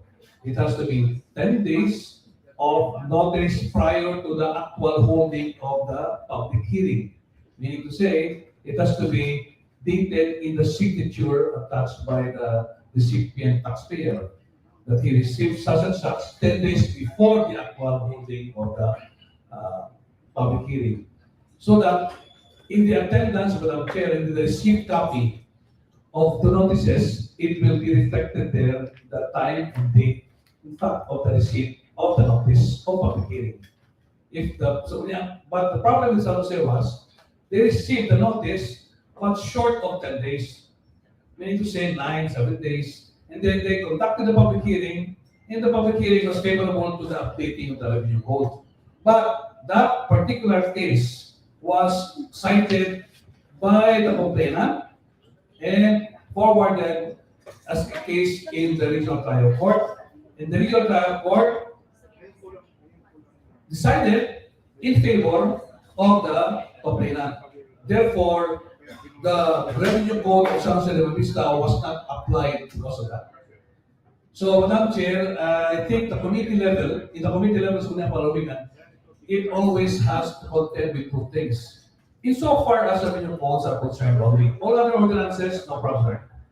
But revenue code is 10 days of notice prior to and the conduct of public hearing. And that notice letter should be attached to the revenue ordinance of the municipality, so that the committee chair and the member of the committee can peruse over it and establish that they have been compliant to that particular procedural matter.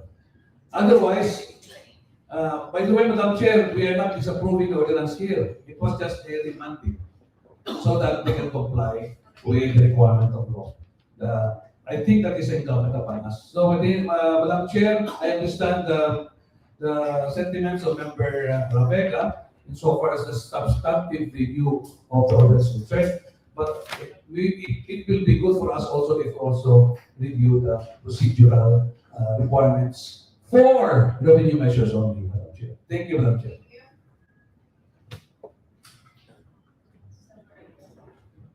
Thank you very much, Madam Chair.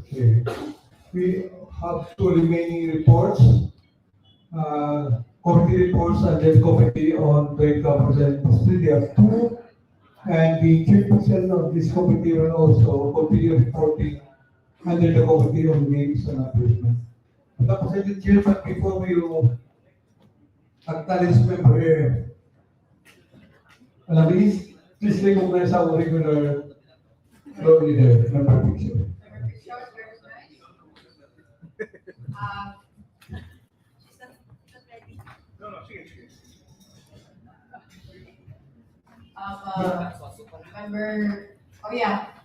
We would like to acknowledge Member Picture.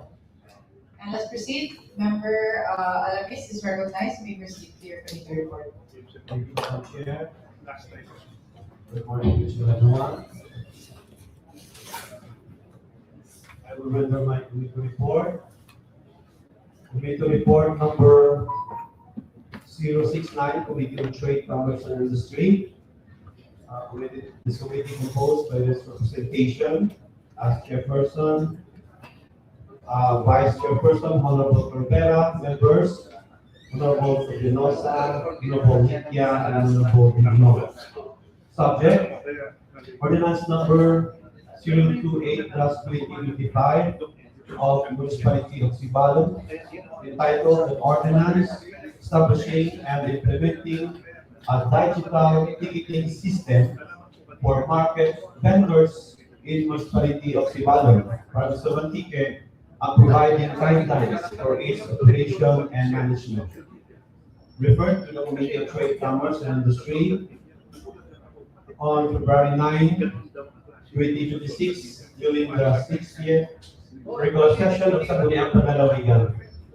Findings and recommendations: the committee carefully reviewed the ordinance and subsequently forwarded to the provincial legal office for a legal opinion, which carefully touched upon legal scrutiny, and office concluded and recommended that, considering that municipalities possess police power under the general revenue laws and authority to regulate market vendors via a ticketing system, hence the municipality of Sibalon Antique will validly pass an enact ordinance number 028-2025 establishing and implementing a digital ticketing system for market vendors in Sangguniang Antique. Accordingly, the Committee of Trade, Commerce and Industry hereby moves for the adoption of the Committee Report number 069-2026.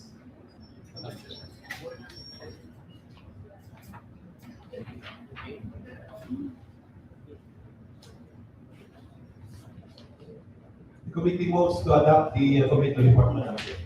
Is there any questions and clarifications? If none, the chairman of the committee moves to adopt the committee report number 069-2026. Any objections? Hearing none, motion is approved. The committee further moves that ordinance number 20-028-2025 is declared in order. The chairman of the committee moves to declare ordinance number 028-2025 of the municipality of Sibalon is in order. Any second? To be seconded by Member Rivera, Aluhipan, and Ilamay. Any objections? Hearing none, motion is approved. Next. Continue. Committee report number 078-2026, Committee on Trade, Commerce and Industry. Subject, ordinance number 124, series of 2025, entitled an ordinance enacting the revised municipal investment and incentives code of the municipality of previous year, province of Antique, providing policies, priority investment areas, incentives, and support measures to promote local economic development, repealing Municipal Ordinance number 38, series of 2008, and for other purposes. Referred to the Committee on Trade, Commerce and Industry on February 16, 2026, during the 7th regular session of Sangguniang Panlalawigan. Findings and recommendation: the committee carefully reviewed the ordinance and subsequently forwarded to provincial legal office for legal opinion, which is here to attach. Upon legal scrutiny, the office concluded that municipal ordinance number 124 is legally supportable in concept, but is not yet fully sufficient in form of substance in its present text. The ordinance may be sustained subject to the correction and revision of the material provision identified. Particularly, we have 7 items for correction, Madam Chair. Number 1, correction for the year inconsistency in the ordinance caption. Number 2, deletion of the 5-year exclusivity clause for large enterprises.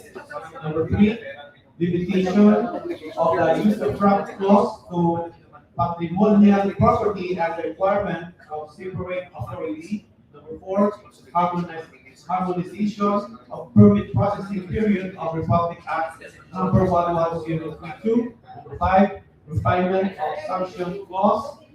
Number 6, clarification that the investment promotion fund shall be treated as special account in the general fund. And last, number 7, confirmation with an ordinance file of compliance with public hearing, posting, and publication requirements. Subject to the foregoing, the ordinance may be considered generally valid, however, its present text should be amended or qualified to avoid further legal and implementation issues. Accordingly, the Committee on Trade, Commerce, and Industry hereby moves for the adoption of the committee report number 078-2026. Is there any questions, clarifications? If not, the chairman of the committee move to adopt committee report number 07678-2026. Any objections? Hearing none. The committee likewise moved to remand ordinance number 124 series of 2025 entitled Ordinance Enacting the Revised Municipal Investment and Incentive Code of the Municipality of Dubias, Colinas, Province of Antique. The chairman of the committee move to remand ordinance number 124 series of 2025 of the municipality of Dubias, Colinas. Any Clarification, Madam Chair. Before that, there's a clarification, member Vice recognized. Thank you, Madam Chair. May we request, Madam Chair, member allow me to read a portion of the reason of the remand. I already rendered the seven items of why they need to remand the ordinance. Number one, correction of the year inconsistency in the ordinance section. Number two, deletion of the 5-year exclusivity clause for large enterprises. Number three, limitation of use of crop laws to patrimonial property and the requirements of separate authority. Number four, harmonization of permit processing period with Republic Act number 11032. Number five, refinement of the sanction clause. Number six, clarification that the investment promotion fund shall be treated as a special account in the general account. And last is confirmation within the ordinance file of compliance with public hearing, posting, and publication requirements. Legal office. Legal office. Thank you, Madam Any Chair. more? Yeah, next time, please listen to the committee report to the members, so that we're not repeating the reports. Any second? And duly seconded by member Alvito and Ricoberto. And Corbera, any objections? Hearing none, Madam Secretary. Chair, my last committee Yes, you report. may proceed. Under Committee on Games and Amusement, committee report number 080-2026. The committee composed by this representation of chairperson, vice chairperson, Honorable Denosa, members Honorable Puerto, Honorable Villon, and Honorable Palacios. Subject, ordinance number 130 series of 2026 of the municipality of the Colinas, Antique, entitled Ordinance Repealing Municipal Ordinance number 56 series of 2012, entitled An Ordinance Granting the Authority and License to Mr. Gary B. Encarnacion to establish, operate, and maintain factory at Barangay Balud, Dubias, Colinas, Antique, and for other purposes. Report to the Committee on Games and Amusement on Friday, February 16, 2026, during the 7th regular session of Sangguniang Panlalawigan. Findings and recommendation, the committee conducted a thorough review of the ordinance and thereafter referred it to the Provincial Legal Office for legal evaluation, a copy of which is here to attach. Upon legal scrutiny, the office concluded the Municipal Ordinance number 130 series of 2026 is legally valid, as it is proper exercise of the power granted to the Sangguniang Bayan under the local government code. Therefore, it is recommended that Municipal Ordinance number 130 series of 2026 be sustained as valid and enforceable, subject to compliance with applicable due process requirements and other relevant laws and regulations. Accordingly, the committee gains the Newsland have moved to adopt the committee report number 080-2026. there any questions, clarifications? If not, the chairman of the committee moves to adopt committee report number 080-2026. Any objections? Hearing none. Madam Chair, the committee likewise moves that the ordinance number 1300 of 2026 of the Committee of the Speaker be declared in order. I will so move. The chairman of the committee moves to declare ordinance number 1300 of 2026 of the municipality of Tubias Fornier is in order. Any second? And you seconded by member Di Mamay, required by the objections. Hearing none. Motion is approved. Thank you, Madam Secretary. Thank you.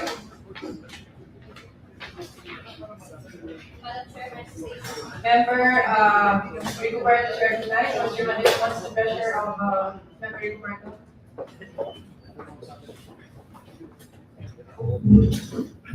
Thank you, Madam Presiding Officer. Madam Presiding Officer, once again, I would like to request our Assistant Floor Leader or the Floor Leader to recognize the presence of the 2025 Young Farmers Challenge awardees, Mr. Jenny Pumabasa, our National Awardee of the 2025 Young Farmers Challenge, 4th place in the food processing category. Awarded last April 23, 2025. We have also here, Madam Presiding Officer, our 2025 Young Farmers Challenge Provincial Awardees in the name of Mr. John Lloyd Duhale from Barangay Duyong Pandan, Mr. Antonio Silano from Barangay Nasuli A, Tobias Fornier, Miss Ellen May Policar from Barangay Lisog B, Aniliin. We also have here, Madam Presiding Officer, Ma'am Noraline Sitias, supervising agriculturist of the Office of Regional Agriculturist, and also Mr. J. Anthony Roberto, our Community Affairs Officers too. Madam Presiding Officer, may I request a recess to formally give our token copies of our resolution to our young farmers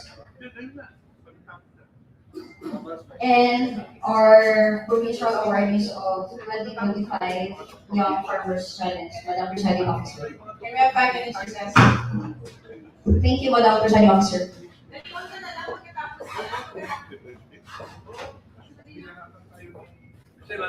May we request the recipients together with the SP members to be at the front of the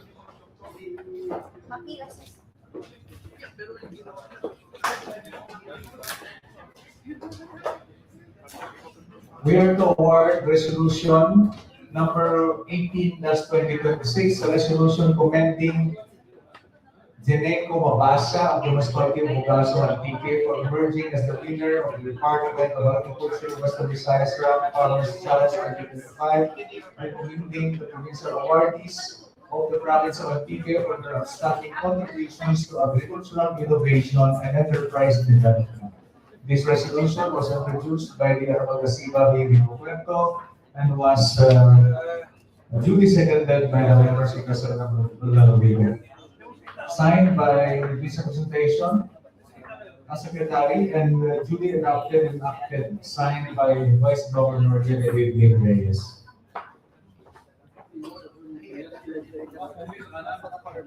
Sir.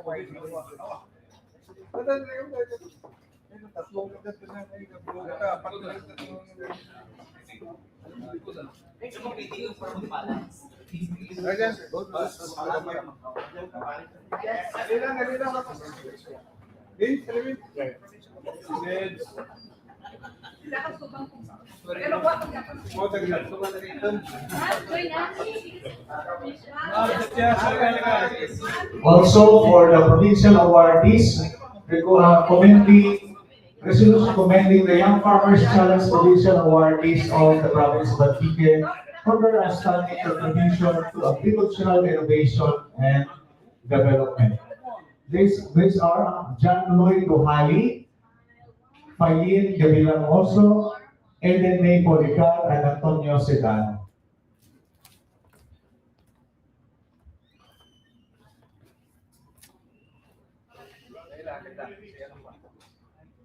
Okay,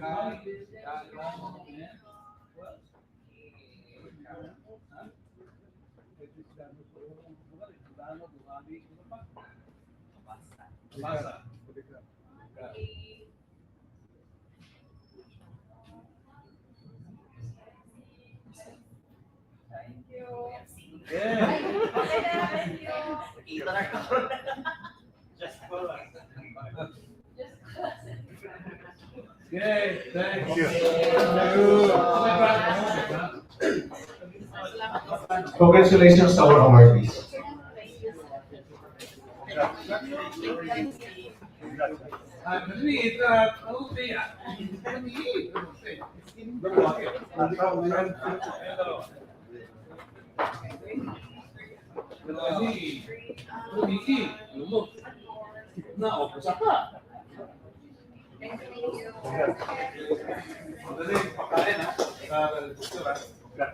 Sa kamay ninyo, nakalalay, kung buhay tayo wete.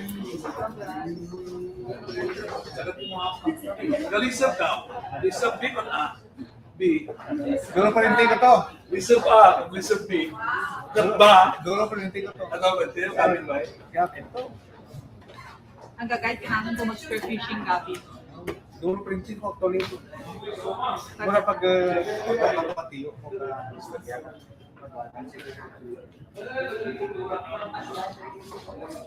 Masay po sa dasa. Masay po sa dasa. Floor leader, may show na lang. Session issue. Sir, kasing mo nag-recording.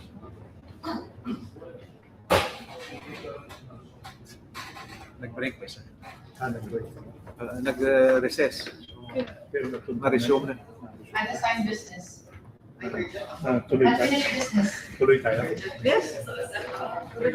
Good morning, Honorable Presiding Chair, and good morning to my colleagues.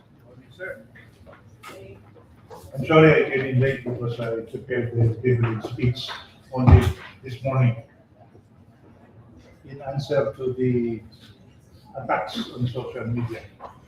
But at any rate, we will proceed with the next item in the agenda, which is the Unfinished, wala. Business for the day, wala. Urgent We proceed to calendar of business, item number 12. Letter A, unfinished business, we have none. Letter B, business for the day, we have several items. Under B1, we have an urgent measure, and this is going to be presented by the Honorable Alfie J. Nikia upon the request of the Governor to enter into a MOA with the Philippine Amusement and Gaming Corporation. So, Madam Chair, I wish that the Honorable Alfie J. Nikia be recognized. Member Liga, please recognize. You may proceed. Thank you, Mr. Majority Floor Leader. Thank you, Madam Presiding Officer. So, the Sangguniang Panlalawigan, Madam Presiding Officer, received a letter from the Honorable Governor Paulo Xavier requesting for authority to enter into a memorandum of agreement with the Department of Education for the funding and construction of a PAGCOR school building for the benefit of DepEd. And as reflected in the MOA, the cost of the project shall not exceed an amount of 55 million pesos. And attached also to the letter is the Provincial Legal Office's opinion, which also suggests that the Sangguniang Panlalawigan may pass a resolution authorizing the Honorable Governor. So this representation, Madam Presiding Officer, prepared already a draft of the resolution. Resolution number 397-2026, including already the body, which I suggest to forgo, Madam Presiding Officer, to make this session more expeditious. And so if there are questions, this representation will address them. But if there is none, then I move, Madam Presiding Officer, for the approval of the resolution authorizing the governor. For that, let's move for a period of debate. May I request Chairman of this committee to move to open the period of debate. Madam Presiding Officer, I move to Open the period. open the period of debate. Any second? And you second that by Member Alunipan. Any objections? Hearing none. Is there any questions, clarifications? There is none, Madam Presiding Officer, may I move for the termination of the debate. Any second? Any second that by member Alipa, any objection? Hearing none. Second. Ay, second. Madam Presiding Officer, I move to open the period for amendments. Any second? Any second that by member Alipa and member Fisher, any objection? Hearing none. Is there any amendments? Since there is none, Madam Presiding Officer, I move to terminate the period for amendments. Any second? Any second that by member Alipa, any objection? Hearing none. We will hear your final motion. And Madam Presiding Officer, finally, I move for the approval of the said resolution. Any second? Any second that by member Corvera, member Alipa, member Espinosa, and Fisher, any objections? Hearing none. Thank you, Madam Presiding Officer. May we request the secretary to read the number and the title of the resolution publication? Well, Madam Chair, the Sangguniang Panlalawigan is adopting resolution number 397-2026, a resolution authorizing Governor Paulo Everardo Samir to represent the provincial government of Antique and enter into a memorandum of agreement with the Department of Education for the funding and construction of a Pagcor school building for the benefit of DepEd.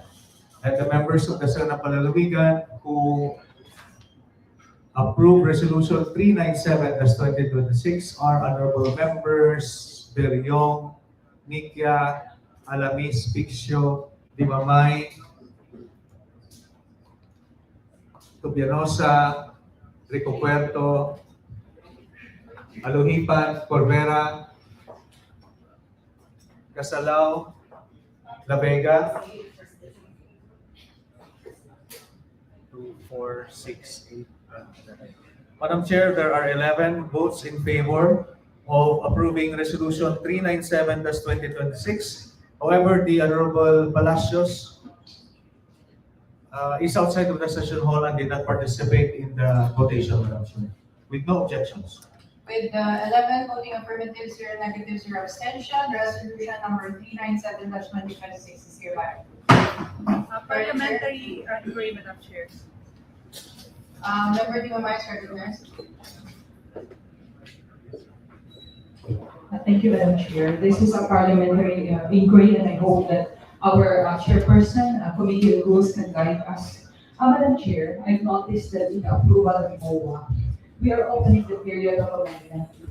Madam Chair, actually, for legal and procedural purpose, we cannot actually amend the MOA. We can introduce an amendment, but we, the Sangguniang Panlalawigan, cannot introduce any without the presence of all the parties involved.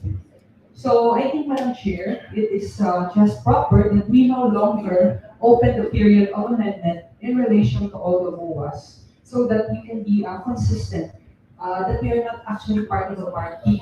So we can simply, if there is actually in the period of debate or in the deliberation, there is a question, that same MOA needs to be referred to a particular committee that will facilitate all the questions of all the SP members. But us in the plenary, we cannot do so without the presence of those parties involved in the said MOA. So I hope that the Committee on Rules can provide clarity in that parliamentary inquiry. Thank you. What I've learned is that the urgent matter should undergo reading first of all. We're not actually amending, where sometimes we are doing a clerical error to review such MOA and the substance of the resolution. Member Vidal, recognized. Thank you, Madam Chair, for accommodating my manifestation. When under urgent business matters, we are presented with a request from the governor to authorize it to enter the MOA. I suggest that there is already an attached resolution to that effect. Yeah, correct? Now, and the only time that we can amend is the resolution per se, not the MOA per se. Yes. So I think that is the essence of amending. Yes, that's correct. So I do not know if if in the resolution we need to amend certain provisions, but in effect, Member Limao is correct in saying that the MOA can only be touched, quote It's unquote, more of the amendments. by the executive. And all the only thing that we should do is to authorize. Thank you, Madam Chair. Thank you. One reading. Member Bishop? Member Casala, recognized. Thank you so much, Madam Presiding Officer. Before we proceed, Madam Presiding Officer, my dear colleagues, I would like to recognize the presence of our Sangguniang Municipal Federation President in the Municipality of Sibalom, Honorable Kobe Gudao. Please stand up. Thank you so much, Madam Presiding Officer.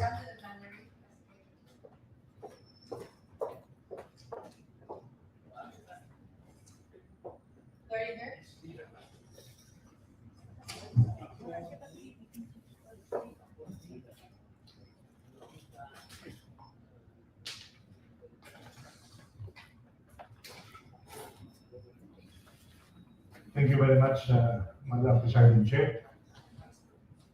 Good morning to Sir Kobe.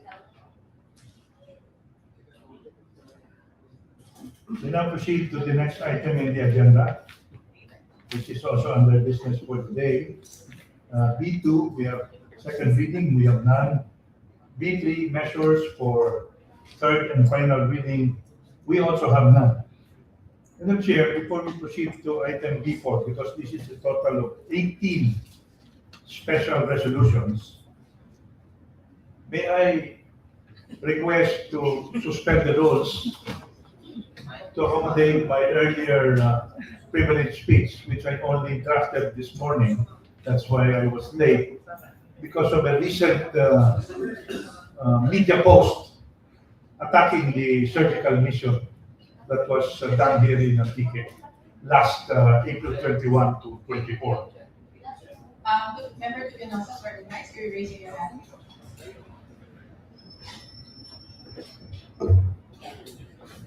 Yes, Madam Chair, I would suggest that we go on with the reading of items first, because I think this is just a short time, because we just read the titles and Ma-aside ikaw. as we've been doing, there's not much questions with regards to Is that okay with everybody? We continue and then after that, we just suspend the rules in our, or continue? to our So that we don't have to suspend the rules, we just read it, then we will unfinished business. Okay, thank you very much, Okay? Madam Thank you. Presiding Chair. Thank you for your understanding. Yes, I wanted to do that because our doctors are here to also answer. But at the end of the day, probably our doctors will wait, no?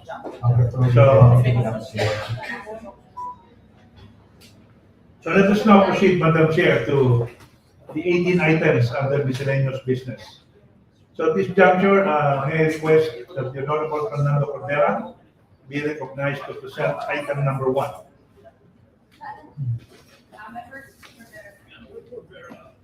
Thank you very much, Madam President Chair, and likewise, thank you, our Lord Leader, Member Bishop. This is a resolution introduced by this representation, co-sponsored by Member Vince Piccio, Member Limumay, Member Tabenosa, Member Lamis, and Member La Vega. This is a resolution endorsing resolution number 17, series of 2026, entitled A Resolution Requesting the Provincial Government of Antique through SP Member Vince Piccio, Chairperson, Committee on Peace and Order and Public Safety, to prioritize and allocate necessary resources for the construction, installation of gabions and other structures along the riverbanks at the approaches of the newly constructed hanging footbridge at Barangay Nasulia River in the amount of 3 million pesos. I so move. If there are no questions, I am moving for its approval, Madam President. Is there any questions, clarifications? If none, Member Corbera move for the approval of aforementioned proposed resolution. Any second? And duly seconded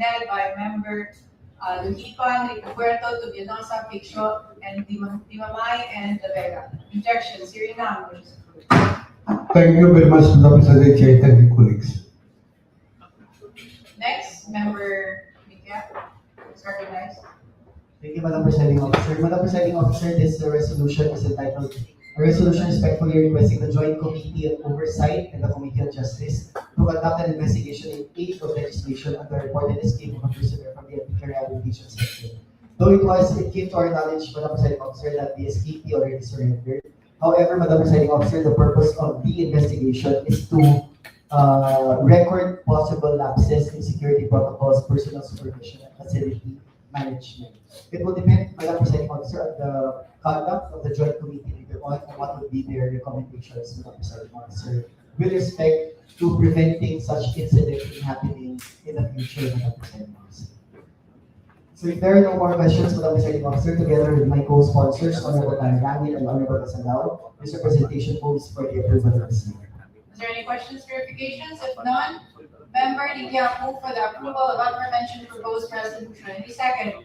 Duly seconded by Member Gasalao, Corbera, Alulipan, Rico Puerto, and Piccho. Any objections? Hearing none, motion is approved. Thank you, Madam Presiding Officer. May we recognize Member Dimamay?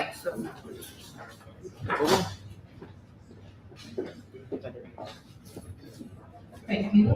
Madam Chair, this proposed resolution introduced by this representation, co-sponsors by members Tobionosa and Fernando Corvera Sr., a resolution expressing the deepest sympathy and the condolences of the Sangguniang Panlalawigan of Antique to the family of Mrs. Rona Jean Ilio Herboso, an overseas Filipino worker from Sibalong, Antique, who was killed in Beirut, Lebanon on April 15, 2026. Madam Chair, the province of Antique already extended through Governor Paulo Bernardo this year a financial assistance of 20,000. The office of Congressman AA also the same amount, and the Overseas Workers Welfare Association in the amount of 100,000. So this resolution is to extend and condole with the family to the Sangguniang Panlalawigan in this province. With that, I am moving for the approval of the same. Is there any questions, clarifications? If none, Member Dimamay move for the approval of aforementioned proposed resolution. Any second? Duly seconded by Member Corbera, Alulipan, Tubionosa, Alamis, and Piccho. Any objections? Hearing none, motion is approved. Joseph. Member Gasalao is recognized. You read item number 5. 4. 12. Number 4. 4. Thank you so much, Madam Presiding Officer. Allow me to read this certain piece. For the number 4 item to 12 under our miscellaneous business, Madam Presiding Officer. Item number 4, it is a proposed resolution introduced by Honorable Genevieve Reyes, Vice Governor, co-sponsored by Honorable Gaseva Rico Puerto, Honorable Joseph Eugene Aluhipan, SP Member Emmanuel Palacios, and this representation cannot be allowed. It is a resolution. Entitled Resolution Requesting the Department of Health implementation for the allocation of additional budget to strengthen and sustain the implementation of the medical assistance for indigent and financially incapacitated patients in all public hospitals in the province of Antique due to the impact of the current oil crisis. And with that, Madam Presiding Officer, together with my sponsors, together with the other sponsors, we will also move for the approval of this resolution. And I so move, Madam Presiding Officer. Is there any questions or clarifications? Ang Ana naghina. Is there any questions, clarifications? If none, Member Gasalao move for the approval of aforementioned proposed resolution. Any second? Duly seconded by Member Corbera, Alulipan, Rico Puerto, Tubionosa, and De Vega. And Piccho. Any objections? Hearing none, motion is approved. Item number 5, with the same members of sponsors, It is a resolution entitled Resolution Requesting the Department of Social Welfare and Development, Department of Labor and Employment, Bureau of Department of Labor and Employment, Bureau of Fisheries and Aquatic Resources, Department of Agriculture, and other concerned agencies to strengthen and intensify their programs and interventions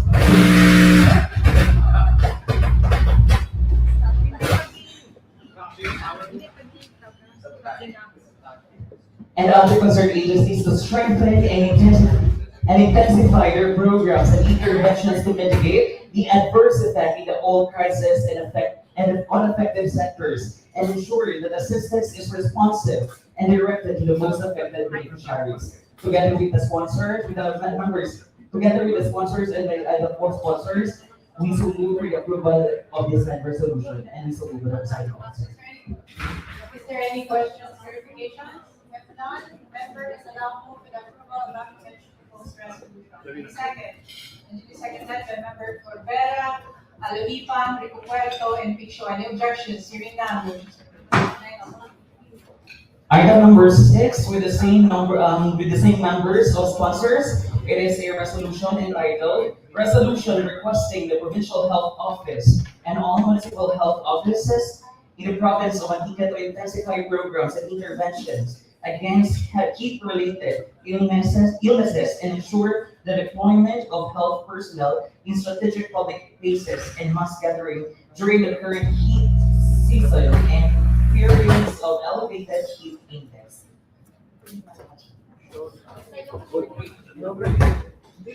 And with that, Madam Presiding Officer, I so move for this resolution. And so move. Is there any questions, clarifications?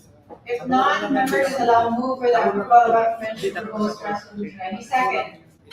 And duly seconded by member Rico Puerto, and Picho, and Imamay. Any objections? Hearing none. Next. Item number 7, Madam Presiding Officer. It is a proposed resolution with the same members of sponsors. It is a resolution entitled Resolution Endorsing Barangay Resolution number 3, Series of 2026 of Barangay Tigaa, Municipality of Sibalom, requesting financial assistance in the amount of 2 million pesos from the Office of Honorable Paulo Everardo G. Esabir, our Governor, Province of Antique, for the construction of bridges along the irrigation canals and requesting its inclusion in the supplemental annual investment program of the province. And with that, Madam Presiding Officer, we so move for the approval of this resolution. Is there any questions, clarifications? If none, members allow move for the approval of aforementioned proposed resolution. Any second? And duly seconded by member Corbera, Aluipan, and Rico Puerto. Any objections? Hearing none, motion is approved. Item number 8, with the same members of sponsors, it is a resolution entitled Resolution Requesting Financial Assistance from the Office of the Honorable Paulo Everardo S. Javier, Governor, Province of Antique, for the rehabilitation of the provincial road from the National Highway to the Catholic Cemetery in Barangay Casaguero, Municipality of Alipur, Province of Antique, and requesting its inclusion in the supplemental annual investment program of the province. And we so move, Madam Presiding Officer, present resolution. Is there any questions, clarifications? If none, member is allowed move for the approval of aforementioned proposed resolution. Any second? And duly seconded by member Corbera, Aluipan, Navega, Rico Puerto, and Picho. Any objections? Hearing none, motion is approved. Thank you so much. Item number 9, it is a proposed resolution with the same members of sponsors. It is a resolution entitled Resolution Requesting Financial Assistance from the Office of Governor Everardo Javier in the amount of 2 million pesos for the completing of the Barangay Road leading to Panindugan Elementary School, Barangay Panindugan, Municipality of Libertad, Province of Antique, and requesting its inclusion in a supplemental annual investment program of the province. And if there are no more questions or clarifications, I so move for the approval of the said resolution. Is there any questions, clarifications? If none, member is allowed move for the approval of aforementioned proposed resolution. Any second? And duly seconded by member Corbera, Aluipan, Rico Puerto. Any objections? Hearing none, motion is approved.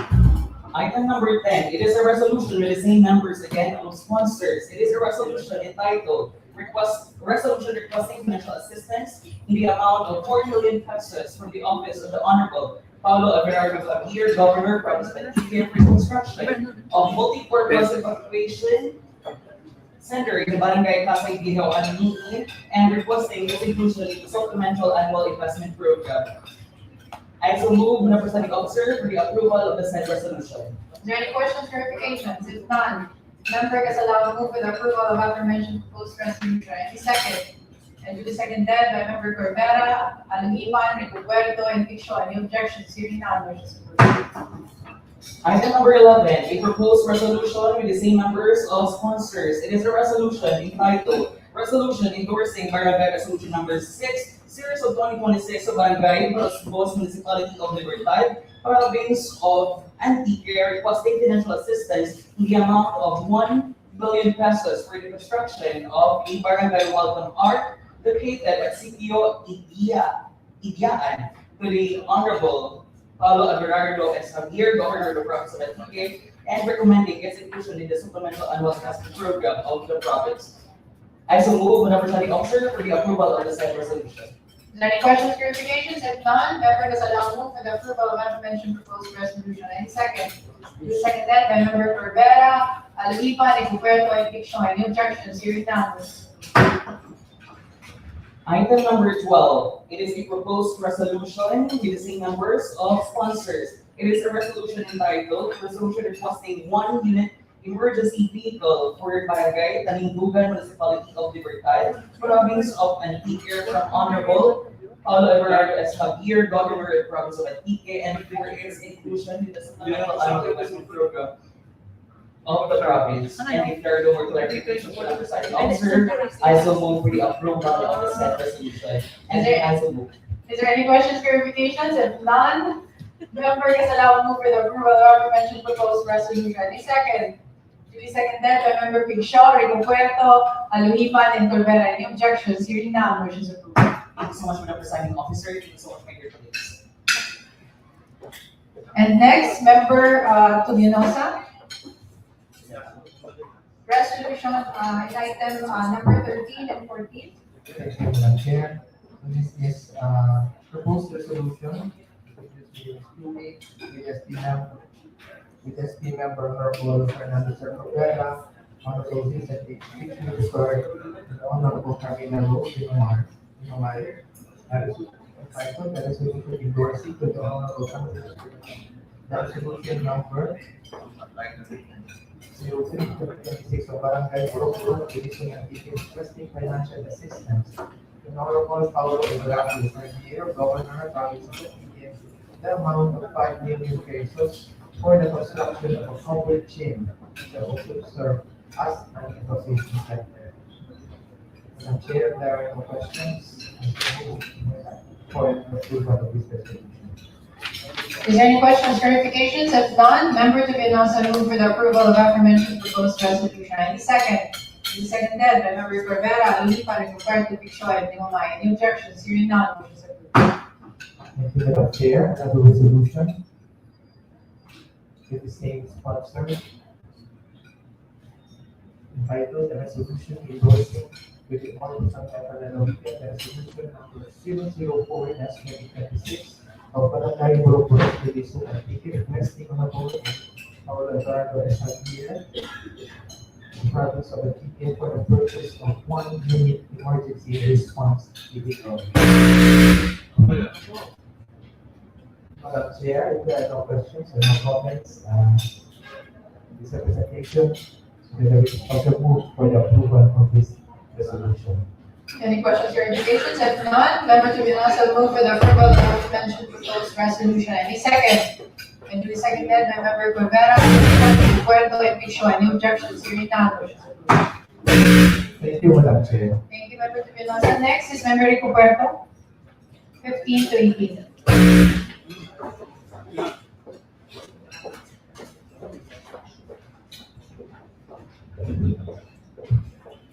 Thank you, Madam Presiding Officer. But before I read my resolutions, may I recognize first the presence of our dear Barangay Captain from Barangay Magara, the person of the Honorable Tony Anson. Welcome to the plenary camp. Thank you, Madam Chair.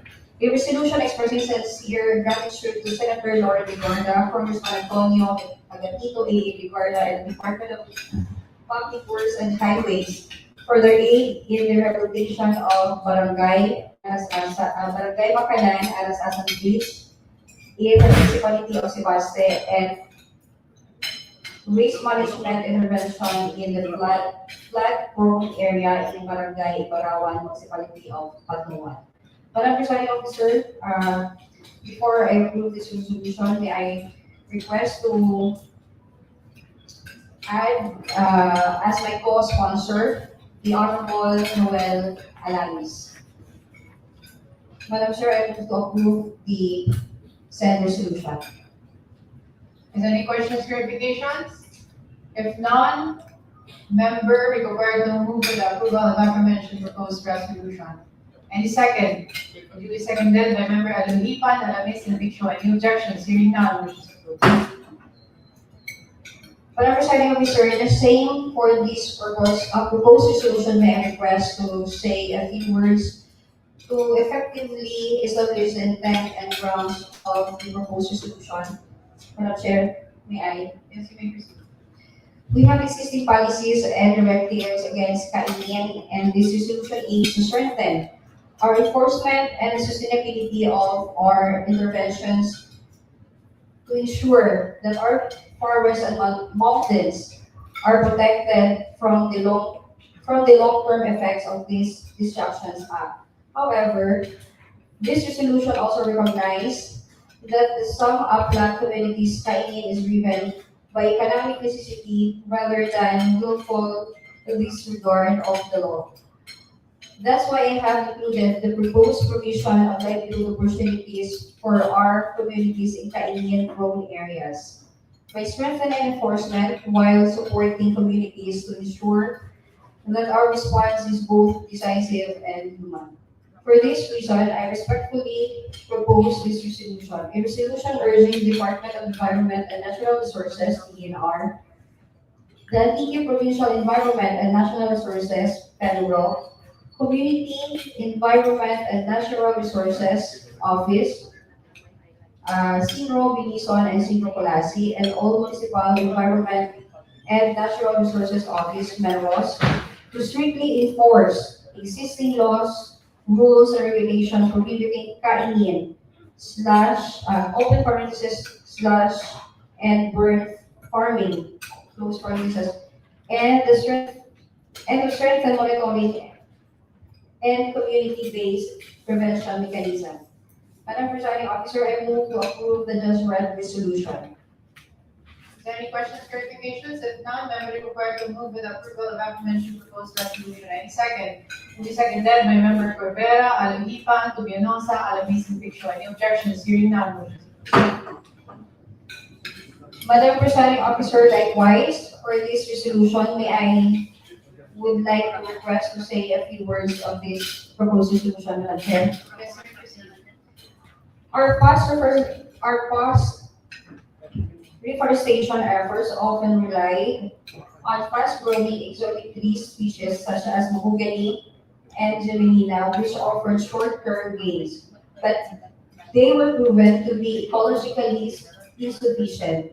On the contrary, native and endemic species were proven to provide more stable and effective improvement in groundwater recharge and soil structure, while also providing better support for biodiversity. This resolution introduced smart greening to prioritize native and endemic species and enhance stream flow regulation among its many benefits. Madam Presiding Officer, and my dear colleagues, may I respectfully propose a resolution encouraging the adoption of smart grading and strategic endemic reforestation along waterways and watershed in the province of Antique to enhance water conservation, prevent water stress, and build climate mitigation and adaptation capacity. Madam Presiding Officer, I move to approve the just read resolution. Is there any questions, clarifications? If none, member required to move for the approval of aforementioned proposed resolution. Any second? Duly seconded by Member Alulipan, Big Show, and Alamis. Any objections? Hearing none, motion is approved. The resolution mandating minimum water conservation standards, halting urbanization, induced waterway degradation, and instituting intergenerational climate mitigation and adaptation measure for the protection of water resources watershed in the province of Antique. Madam Presiding Officer, I move to approve the just read resolution. Any questions, clarifications? If not, I will prepare to move for the approval of aforementioned proposed resolution. Any second? Any second then by Member Gasalaw, Big Show, Alamis, and Alulipan. Any objections? Hearing none, motion is approved. Thank you. Thank you, Madam Presiding Officer, and thank you, dear colleagues. Floor leader.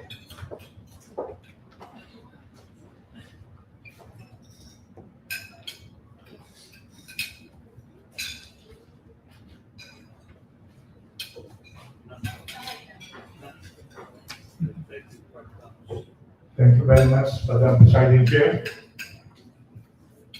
We now proceed to the next item in our agenda. Speaker sa law. Inassign ko, di ba? May unassign si Kasalaw. Which is, Would you like to read your first? Or Yes. Gasalaw? I will finish my privilege speech. Before we proceed to unassigned business, I would like to move, Madam Chair, that the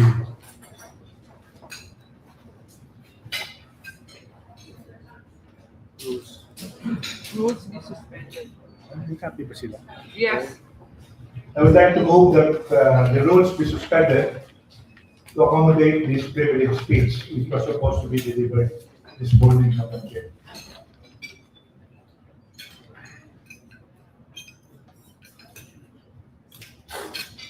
And motion na to suspend the rules. Yes. So, Is there any second? Our floor leader move to suspend the rules. Member Corvera, duly seconded by Member Corvera. Any objections? Hearing none, motion is approved. Rules is suspended, you may proceed. thank you, Madam Chair. Madam Presiding, Dear colleagues, may I have a word? Before me. Okay. Member Alulipan is recognized. Thank you, Madam Presiding Officer. Upon reading this privilege speech of SPLU, Picture. SP, yes, of SP picture, in referring to SPLU, parang hindi fair para sa akin. Kasi he's not around to answer this. Ang gusto ko lang talaga, kung privilege speech na man si SP picture, without mentioning the name of SPLU. I believe that we can settle that matter in other institutions, not in the plenary. I think in a proper forum, yes. Pero for me lang, I'm defending SPLU. Kahit hindi ko matabo kung siya manapin, it is not fair for me being not here to answer this. Ang wala lang. And let be manifested that that's my opinion. Noted. Yes, floor leader. thank you very much, Madam Chair, and thank you for that comment, SP Alipan. For the information on this body, SP Elio is a former colleague of ours, mine. He's a good friend of mine. We have been together for years, and I have never answered on social media. This is the first time I am delivering this kind of privilege speech because of what SP Dong Elio said on social media. And the privilege speech is only here in the province of Antique, and the social media is all throughout the country. So I have to defend the people of the province of Antique and the provincial government of Antique, including the Sangguniang Panlalawigan. And I have to deliver this privilege speech. And for the information, this is the first time I will deliver this kind of privilege speech. I hate to do this, but if not for this social media post that was made by SP Dong Elio, then I would not have come up with this privilege speech. I will first read the post after the conduct of the surgical mission.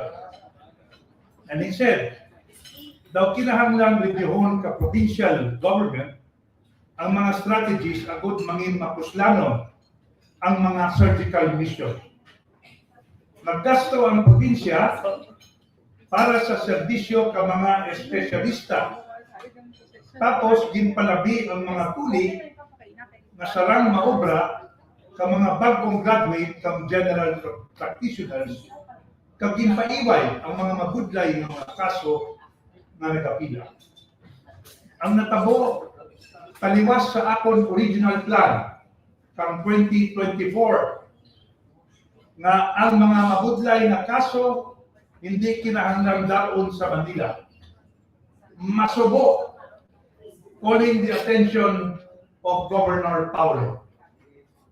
After this social media post, some doctors from Manila called up and asked me, why was there such a post coming from a former colleague of yours and a doctor attacking the mission, of which the mission provided support and helped more than 150 patients in the province of Antique. So that is the reason why I have come up with this privilege speech, Madam Presiding Chair. Again, I would like to repeat that SP Dong Elio is a good friend of mine, but because of this post, which hurt the people of the province of Antique, then we will have to answer this squarely. A privilege speech delivered by this representation today, April 26, 2026. In defense of the World Surgical Foundation Philippines Incorporated Surgical Outreach Mission, and in response to uninformed, politically motivated criticism. Honorable Vice Governor Genevieve Reyes, Presiding Officer, my colleagues in the Sangguniang Panlalawigan, distinguished guests, and the people of Antique. I rise today on a matter of privilege. Not out of anger,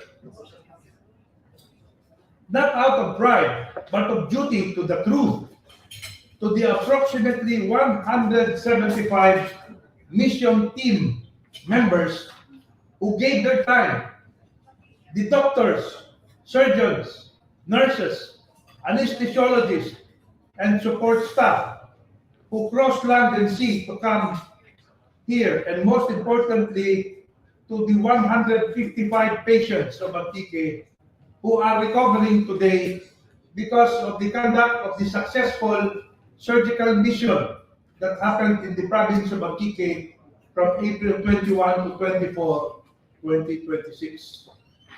The mission that delivered. Let the record of this body reflect what actually transpired at the Angel Salazar Memorial General Hospital during those 4 days.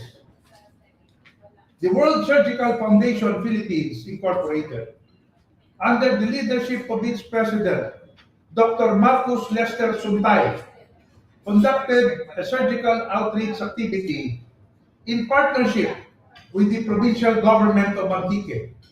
And unlike anything this province has seen in recent memory, they came not with words, not with social media posts, but with surgical instruments, sterile gloves, and a will to serve the people of Antique. This was not an improvised effort.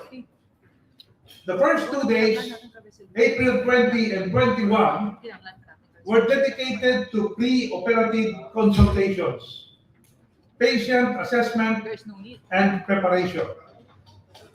The actual surgeries took place on April 22 and 23. And even then, not all who stepped forward went through. A small number of patients with sudden unexpected complications on the day of the procedure had to be reassessed in line of medical caution. That too is responsive medicine. The numbers speak for themselves. Minor OR cases, 110 total procedures, circumcision 48, mass excision 22, lipoma 12, subcutaneous cyst 11 cases, cyst 9 cases, skin tag 2 cases, granuloma 2 cases, fibrosis, fibromatosis, hermanogenia, and warts 4 cases, or a total of 110 cases. Major operating room cases, 45 total procedures.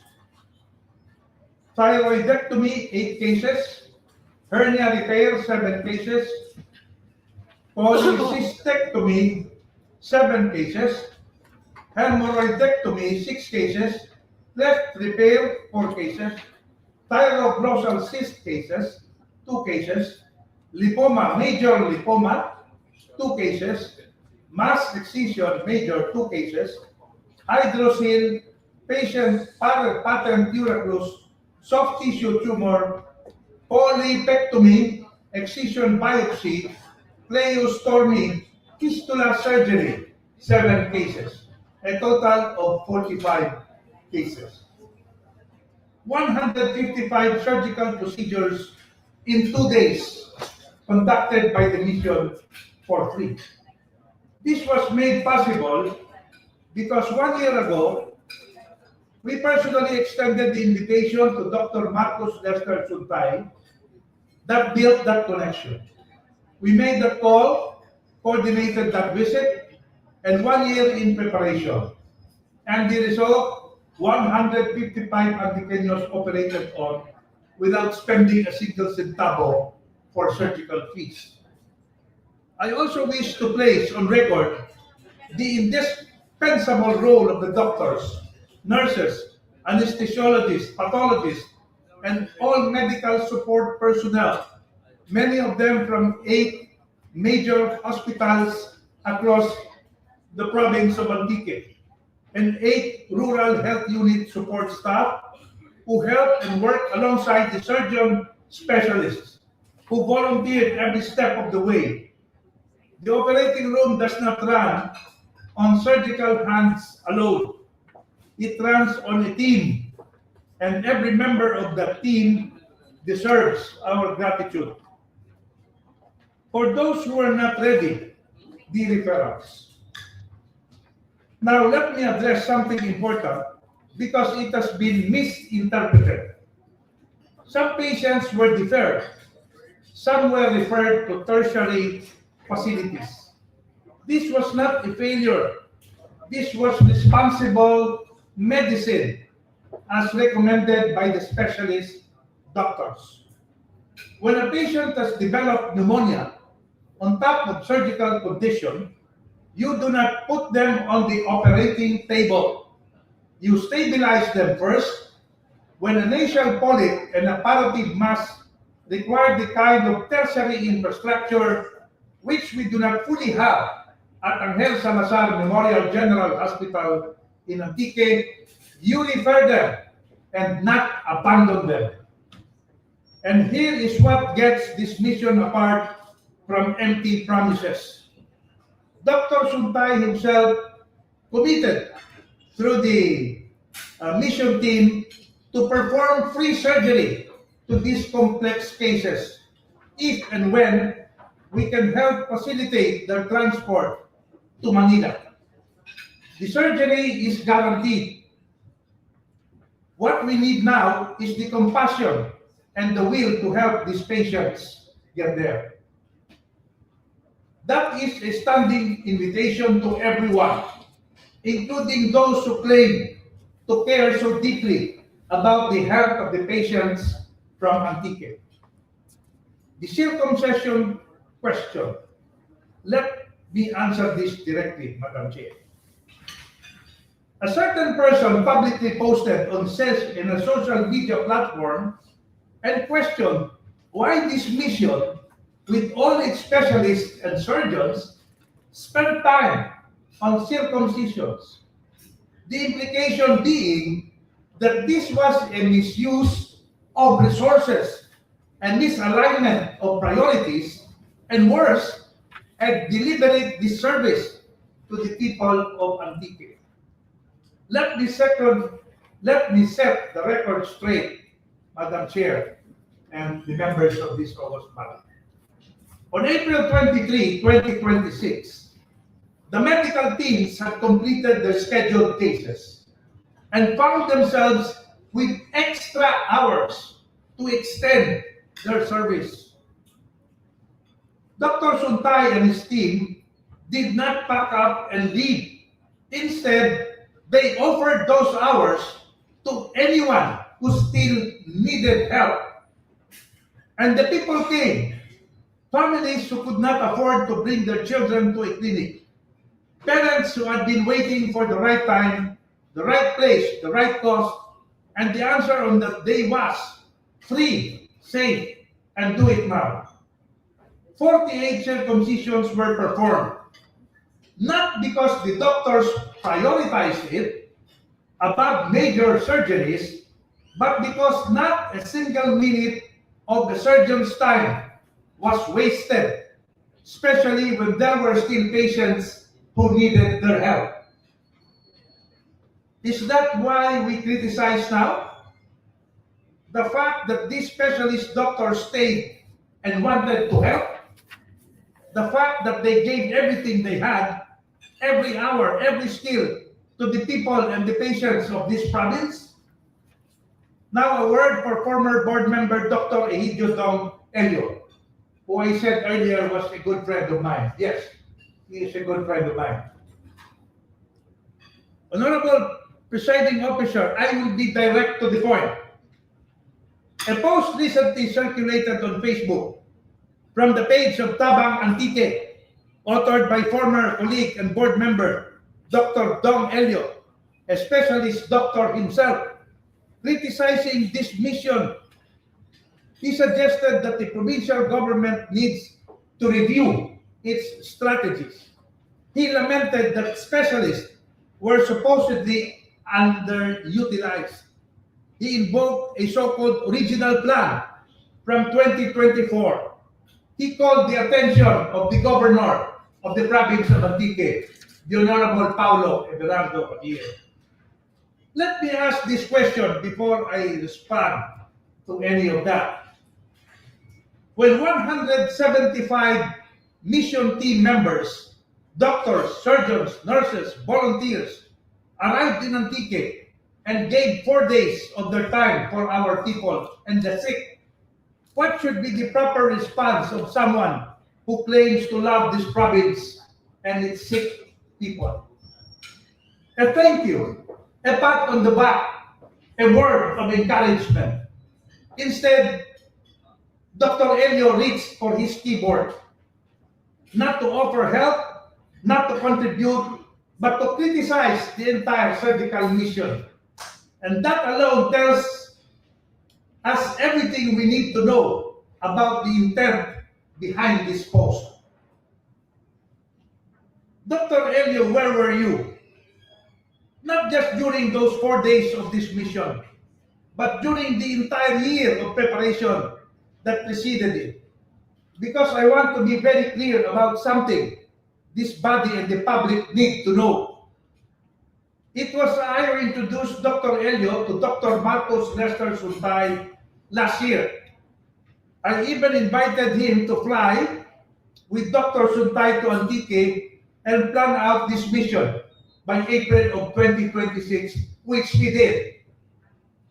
I shared this vision with Dr. Elio. I thought he would be a partner. I thought someone who had organized medical missions in this province would want to be part of something bigger than what any one person or organization could do alone. He expressed support, and then nothing, no follow-through, no invitation, no action.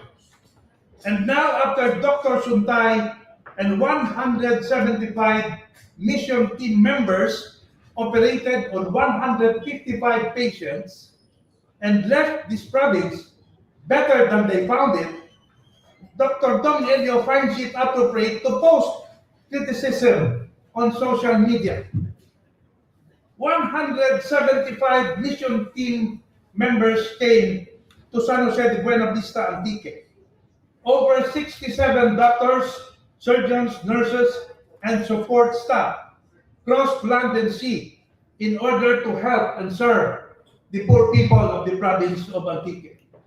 They screened patients as early as March 24, mind you, March 24, at the Binirayan Gymnasium, a full month in advance, through a team from the Philippine College of Surgeons, Panay chapter, to ensure patients were properly evaluated before the operating teams arrived. The preparation was rigorous. The execution was exceptional. And during all of it, Dr. Elio's name was nowhere on the list of volunteers. Doctors, your hands were never scrapped.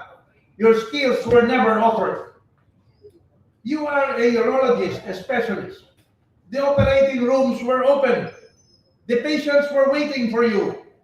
And you supposedly taught all of this in 2024. Chose not to show up. And I wonder why and what happened.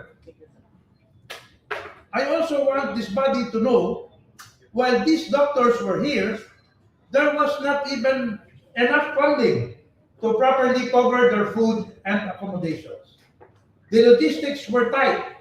The resources were stretched. People scrambled to make sure our guests were taken care of. And luckily, many sponsors from across Antique offered food, water, fuel, and other needs. And through all of it, Dr. Elio was nowhere to be found. Not to offer resources, not to offer his clinic, not even to say, how can I help? But he found time to post on Facebook after the event and criticize the provincial government and the entire mission itself. Now let me ask the harder question. Dr. Dong Elio, as a friend, is not a stranger to many medical missions. He organized them. He has been recognized for them. He knows better than many of us, including myself, the immense logistical effort, the sleepless coordination, and the genuine sacrifice that goes into pulling something like this off. He knows what it looks like when it is done.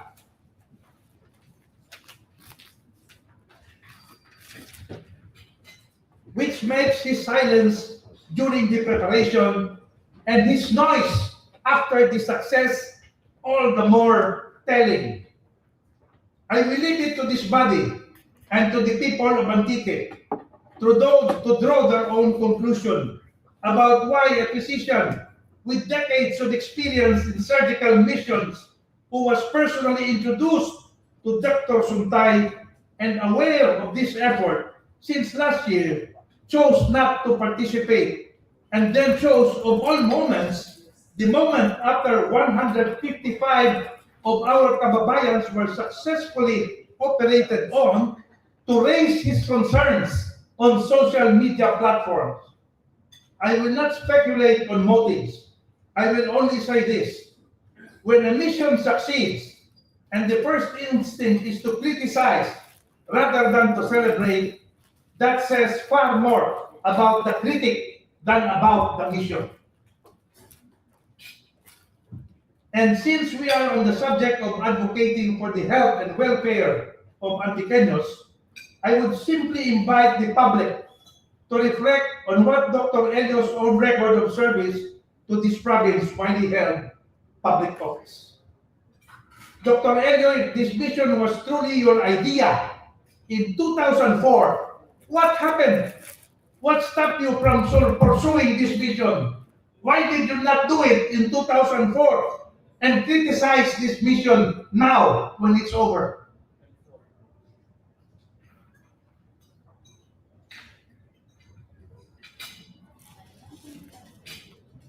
In short, what stopped you from calling Dr. Suntay yourself, securing the partnership of the mission team, and doing the pre-screening, raising the funds for logistics? What stopped you from doing what 175 other mission team members and volunteers had willingly done the past 4 days during this successful mission? Ideas without action are noise. Criticism without contribution is worse. You asked why complex cases were referred to Manila. Because a surgical outreach, remember, is not a tertiary hospital. And for those patients, Dr. Suntay has pledged free surgery in Manila, taken care of by the doctors at the medical city. The operation is committed. What they need now is someone to help them get there. And if you and Tabang Antique want to step forward and shoulder the transport cost of these patients, I will be the first to applaud you and congratulate you publicly without reservation. That is how you serve. Now, not with the social media post, not by calling the attention of Governor Paulo Ebrado Javier and the entire mission team while offering nothing yourself, but by showing up the way these 175 doctors, surgeons, nurses, pathologists, and support staff have done and showed up for the province of Antique. For your information, the provincial government of Antique, headed by Governor Paulo Ebrado Javier, and the Sangguniang Panlalawigan of this province has provided full support for the success of this mission. The Provincial Health Office, the Angel Salazar Memorial General Hospital, and all the doctors, nurses, pathologists, and staff of the 8 major hospitals and 18 rural health units in Antique also provided full support for the success of this mission, and for that we thank all of them, not criticize them on social media. In closing, Honorable Presiding Officer, I did not rise today to engage in a political brawl. I rise to defend the province of Antique and all our health workers who did their best to do what is right, to honor what was accomplished, and to ensure that the people of Antique know the truth. 155 operations, 155 families whose lives are different today. That is the legacy that was left by this surgical mission. I thank Dr. Marcos Lester Suntay and the entire World Surgical Foundation, Incorporated, and the Philippine College of Surgeons for their generosity, their skill, and their genuine love for the Filipino people, especially the Antiqueños they had served. I thank every surgeon, nurse, anesthesiologist, volunteers, staff, workers who gave up their personal time for the people of this province. And to the people of Antique, I know that the Sangguniang Panlalawigan will always choose service over optics and action over applause. Maraming salamat po. Mabuhay ang Antique. Ruhay. Mabuhay ang Antiqueño. Thank you. So at this juncture, Madam Chair, I am willing to be interpolated or criticized by anybody. Thank you. Member picture is open for interpellation. Member Di Mama is recognized.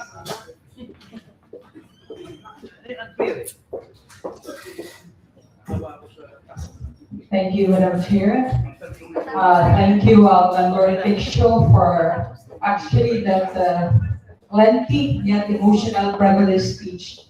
I would like first to register and record, as much as I respect and put SP Picture in high regard, the same goes to SP Doc Elio. SP Doc Elio are personal friends.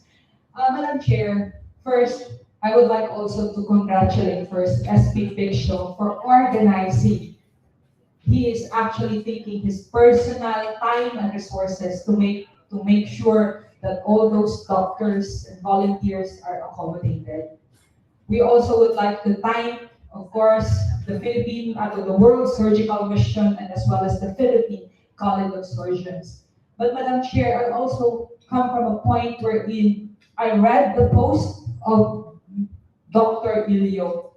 And Madam Chair, I think in my own interpretation, that is not actually a critic to the province of Antique. Ang post, Madam Chair, is to review kung paano natin ginakandak ang mission. Ang post is for us to do better. Ang post is for us to make sure we maximize the benefit, the skills, the talents of all those doctors.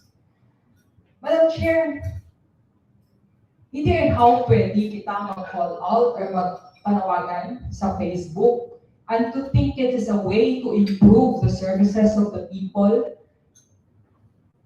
It can be actually a forum wherein we express our opinions, but at the same time involve the public.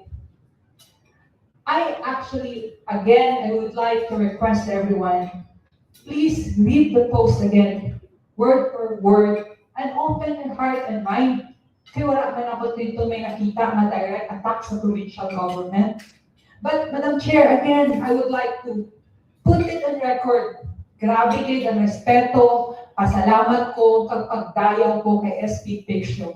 Nakita ko ang anong dedikasyon, pagtugro, personal ng oras, personal na resources. But where we are, we need to open our minds and our hearts as well to the opinion of our constituents. Kay Dinid, we are actually accountable publicly.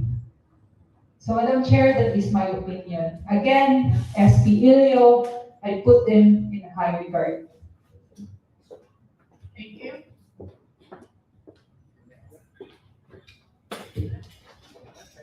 Member Casalaos, recognized.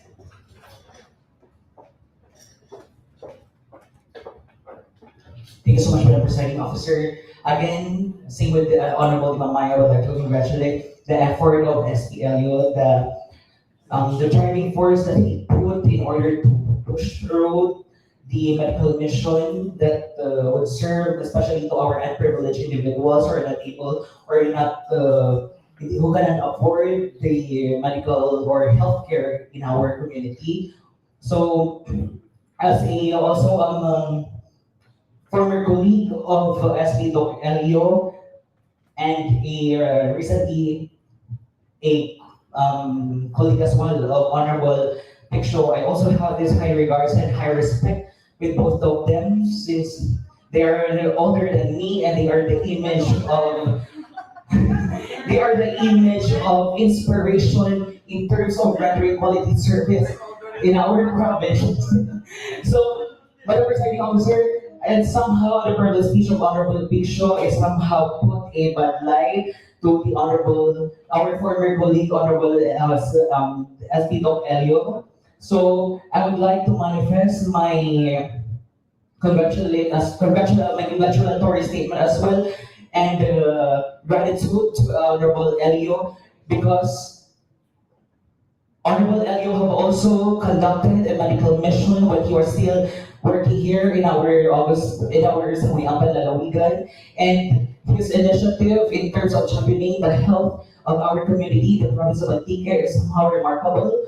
And I do hope that this kind of matter or issue will be settled in privately or in a proper forum, since Honorable Picture have also informed us that they are a good friend. But both of them are really having this good relationship. So maybe they could sit down and talk regarding to this matter so that what we could center or what we could focus on this time, Madam Presiding Officer, is what is happening in our province and as well as to take a glance on the real problem of our province, which is the crisis on our energy and as well as in the health sector of our community. So, salamat and good morning. Thank you. Put that into the record. Any more? Member Caballos recognized.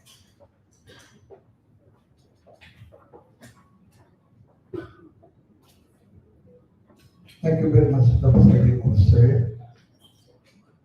Well, this is not a comment on the just delivered privilege speech of Member Piccio, or also to comment on the thing posted by former colleague, Member Long Ilio. But rather, Madam President Chair, to make use of the suspended rules, I want that a report, which is already also needed by the municipality of Sibalong because it was referred to my committee last February. I don't know whether. Are you going to interpolate? No, I'm not interpolating, but making use of the suspended rules, I might forget it later. So, Do it in an okay, I can wait for the chair for member Piccio to be discussed. Any more? Member Alanis, and after that, Member Espinosa. Good afternoon to everyone. I think the question is out of topic, supposed to be social media. I just want to ask anybody an answer, or maybe specific show. Approximately, we have 175 volunteers. Kung nakita natin, ang mga total procedures na nabigyan natin is only 150 patients. I just want to ask what department responsible for promotion or giving information to the province of Antique that there is having medical vision at medyo para sa personal ko lang, no? Pero baliskan nga 175 volunteers, pero ato na bulikan is only 150. May limitation ba ato na dapat bulikan? Or kulang sa information ang province of Antique? Because limitation hanggang 150 lagi. Is that sir? Member Piccio?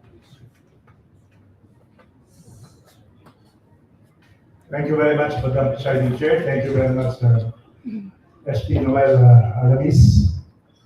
Actually, I brought here with me Dr. Leoncio Aguilera, whom we coordinate every now and then. And they're very much aware of the total activity that these doctors have done. I only reflected this in my privilege speech, but this is not the total complete report here because of this post that was made by Dr. Dong Elio. And I was only alarmed by this because it is not only the people in Antique, but the doctors who participated in the mission called us up and informed us bakit parang kinikriticize pa daw sila because of this post. So, tapos nilagay dito ni Dr. Dong Elio, masubo. So, what is the meaning of masubo? Huh? Sad. Sad. So, I wonder why he is sad na we conducted a surgical mission, no? Now, if he wanted to really coordinate with us regarding his plans, he should have called us. He should have come here. He should have informed the doctors and everyone else, no, regarding what he wanted to do. Now, since he had an original plan in 2024, bakit hindi niya in-implement noong 2024? 2025, he had the chance to do this. And now that this mission is over, he criticized it. Now, with regards to the total number of doctors, participants, and the surgical activities that were done, if the body would so agree, Madam Chair, this could be very well answered by Dr. Leoncio Aguilera, the assistant head of the provincial health office, who is aware of what went on from the start and conduct of the mission, including the preparation of the patients last March, including prior to that, including all the lists that were submitted by Dr. Dong Elio himself. Most of these patients were recommended by Dr. Dong Elio. and they were operated on by this surgical team. So if the body would so agree, Madam Chair, I wish to invite Dr. Aguera on the resource person table so he can clarify this query from SP Noel Alanis. Welcome, Doc. He is more in a position to answer this because he was the one on top of all of these activities during the conduct of the surgical mission. Thank you very much, Madam Chair. Thank you very much, colleague. Thank you, Madam Chair. Good afternoon, members of this August parties and talk show. So regarding sa query ni SP Alanis, out of the 175 na mission volunteers, 45 is from World Surgical Foundation, consisting of 14 surgeons, 7 anesthesiologists, 14 nurses, and the rest are the admin staff. 20 is from the Philippine College of Surgeons, Panay chapter, all are surgeons. And remaining are the BHW volunteers and the Angel Salazar staff na naguling sa intermission. So we have a total of 45 major surgeries and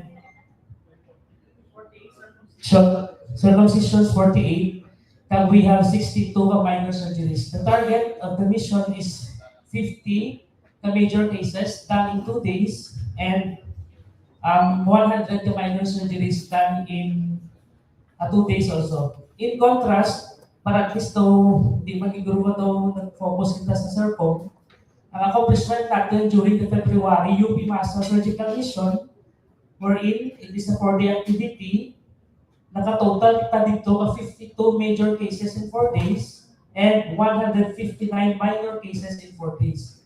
So comparing the 2 days and 4 days nga time, na-achieve natin doon target na at least matapot ang 50 ka patients, wala yan din sa 2 days naka 45 kita, kahit naka 62 kita ka minor, kahit 48 ka circumcision. Actually, ang circumcision was announced on the first day nga diin nga expect natin nga remaining natin ka minor will be 38 na lang. So nag-decide siya na if ever kung may dyan nga CERCOM, pwede na naman kaya mag-cater na 40 kaya doon sobrang ng supplies. So kita through the PHO Health Promotion Unit, nagpa-post kita ka first 40 na slots for circumcision. So total natin na accomplish na is 48. So at least daw dyan guro na kaso lang, siguro daw nag-trending yung CERCOM and na-announce mo. So sa surgical mission natin, sa major surgery, at least work natin yung na pre-screening, kaya ginapakumpay natin ka laboratory, at may final screening ka cardiopulmonary clearance sa ating IM. So out of the 50, tatlo lagi mo ma-include sa admission kay Sara, naka-clopidogrel. So may gapalagnaw matubo, so lagi mo stop, so hindi na natin nagaw mo stop. Ang next is sa X-ray, may pulmonary TB. So hindi na nga pwede ma-advise. So Sara is may pneumonia, may herpes zoster, so wala kang tala defer na during the surgery. So mura natin nga, out of the 50 nga ginadmit, no, ang natin na obra is 45. So that one different. Thank you, SP. Thank you, Doc. So you mentioned earlier na-mention which stations or social media na pinapromote niya ang ating medical mission. Actually, ang ating Health Education Promotion Unit of the Provincial Health Office. So kita orang kita nakikangat sir sa SP sa atin yung mga media partners doon nakakanta kita ang ating media paano kita noon nagpa-interview pero nung day sa first day 22 ang gigamit natin ng social media platform ng Provincial Health Office na nag-post kita we are napakita kita ka 40 na possible cases for circumcision. So, mentioned earlier na 50 lagi ang target. So, 5 ako ang marating maoperahan. SPS 5, out of the 50, 49 lang ka-admissions. So, automatic na sa raw lagi ma-admit mo. So, actually, ang ginimo natin, na March 24, tanghalan nga Banwa. Bilin ng UP Masa ng mga pasyente. Obra ka February, wherein na dyan ang mga listahan na din pang previous na lista ni Dr. Ilio together with Dr. Dick. So, cater natin ito sa UP Masa, dapat mga 60. So, ang accomplishment sa UP Masa na major, 52 lang. So, sa kaduruhon ng pasyente na, dapat kita 1,000. So, out of the 1,000 nga to, 52 na obra may bilin pagyapon. So, kadya mo rin yung cater natin, or ang listahan from Dr. Ilyo, kumpay natin, na para maabay yung diba sa kadya natin sa second round ng ating surgical mission. So, dyan ang ating mga kaso, may dyan itang kopya yapon. So, dali, yung target is 50. Kaya makaya lang obrahan ka doktor in a day, given nga ang ating OR rooms 3 lang, 4 na problema resource sa karoon para sa mga emergency nga mag-abot ka sa mga bata, na-discuss siya, binubulan, 3 may pag-gamit ka natin. So, nagdara mission team, kang 7 anesthesia machine, kanyang gigamit, doses sa kadlaw maximum, or minimum ang obra is 20. So, 20 cases per day lang. So, hasta sa nalas 10 sa gabi, nag-obra. So, ang mga case sa taon natin, hindi na makaya natin mag-sobra. I think mga yawan ng natin mission team. So, sa 20 per day na minimum, at least sa 2 days, naka 45 cases kita major. Sa minor, we have 62 cases. Okay, thank you, Madam Chair. Thank you, and good afternoon, Doctor. Member of the analysis recognized. Thank you, Madam Chair. Actually, what to say was already been said by Dr. Piera, because as I know it, the market was really 50 major operations. And that would be done in 2 days after effectively in just 2 days. So that would be an average of 25 per day, which is quite a number. If you think of our major surgeries, we have major surgeries like thyroidectomy, which need a lot of time, and also cholecystectomy. Those are really major surgeries that would surgeries that time. So, and also, as I have learned with the first few collaboration and with the Dr. Thailand, and also from the other staff there, there's an aside that this will this information also, as mentioned by Dr. Aguilera, those that have not been served to the first mission last February will be accommodated. So I think as to the objective of the mission, I think it has been accomplished. Thank you. Members, do you have any questions? If not, thank you very much, Doc. Madam Chair. You have Member Williams recognized.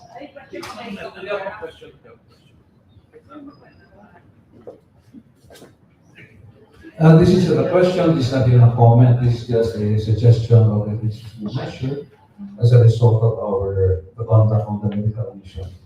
I hope that next week or even, during the next session, we can come up with a resolution expressing our deep gratitude for all the doctors who serve, Madam Chair, so that, it will assuage a little bit their own emotional take on the matter, because is that correct, Member Picture, which is said that they felt bad about it?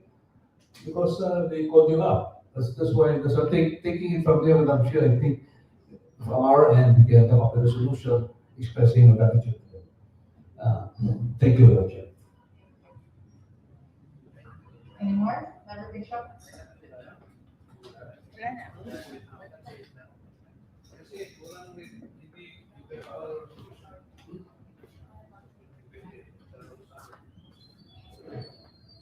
So thank you very much. According to Noel Alamis, Madam Chair, tinabot naman ang quota. Ano pa problema? So at any rate, para ma-informan si Dr. Dong Elio, there will be another mission this coming July. If you want to participate, call us again. You want to do the surgery, you come and visit and operate on these patients. We are openly inviting you. Ayan, medyo complicated yan yung request ni Steve Dalio. number one sa sir tayo. So at any rate, Madam Chair, I thank my colleagues for approving the authority to the governor to enter into a MOA with the World Surgical Foundation. And the World Surgical Foundation also appreciated that. But they just did not have the time to present officially their appreciation to the provincial government of Antique and the Sangguniang Panlalawigan, which will do so, they will do so in the proper time. So at this juncture, Madam Chair, if there are no more queries, comments, or any suggestions, I thank my colleagues for receiving this particular information. And I move, Madam Chair, that this Si ano si Doc. Dispense mo Dispense mo si Doc. So, I speak on Vera has a query, Madam Chair.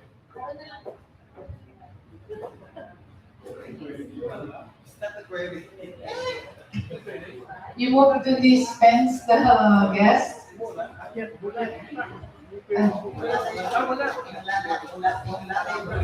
you move that this privileged speech be a part of our minutes? Yes, I so move that this privilege speech be adopted by this body and will form part of the minutes of the regular session of the Sangguniang Panlalawigan. Any second? Any second by Member Corvera, Alipan. Comment. Oh, before that, let's hear Member Tubianosa.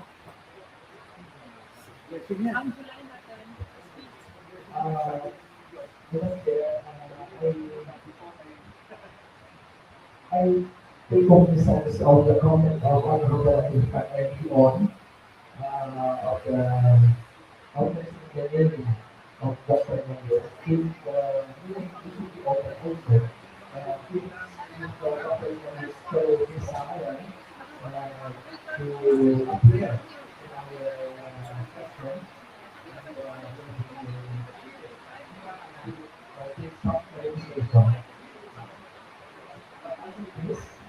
personally, I find that comment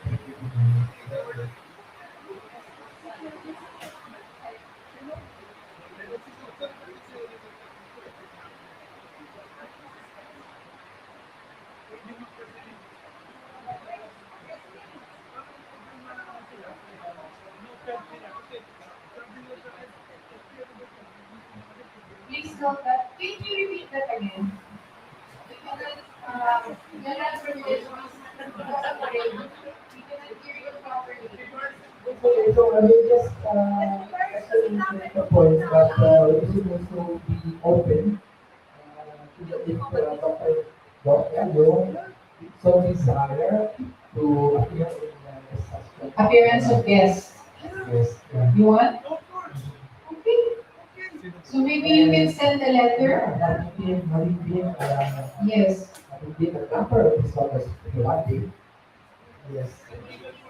To be invited next regular session or At least available. You know why? Because not wise. and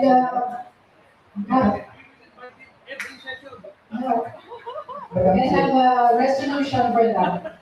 Madam Chair, because we know Dr. Leo is physically not twice coming nowadays. In fact, when he was screening patient before, when he had a time, he was not feeling very well, but he continued on screening patients. So, thank you, Madam Chair. Thank you. Note that, Mr. Secretary, put it in the record.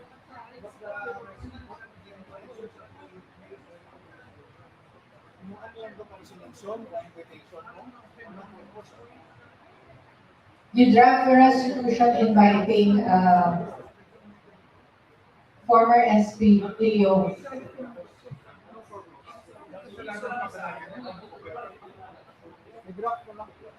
Resolution. To be presented next week. Wala pa nito body. Verbal na. Verbal.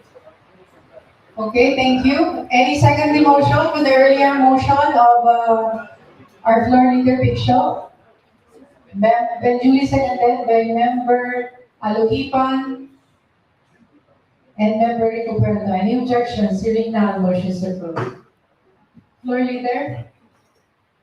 I think we have one item. Next time, if we suspend the rules, if you have any additional item, please tell the secretary before the suspension of rules, so that it will be included in the suspension of rules. Madam Chair, under suspended rules, we still have one item that will be presented by the Honorable Fernando Cordera. Kasalaw first. And then afterwards, Honorable Casalao and Honorable Aluhipan.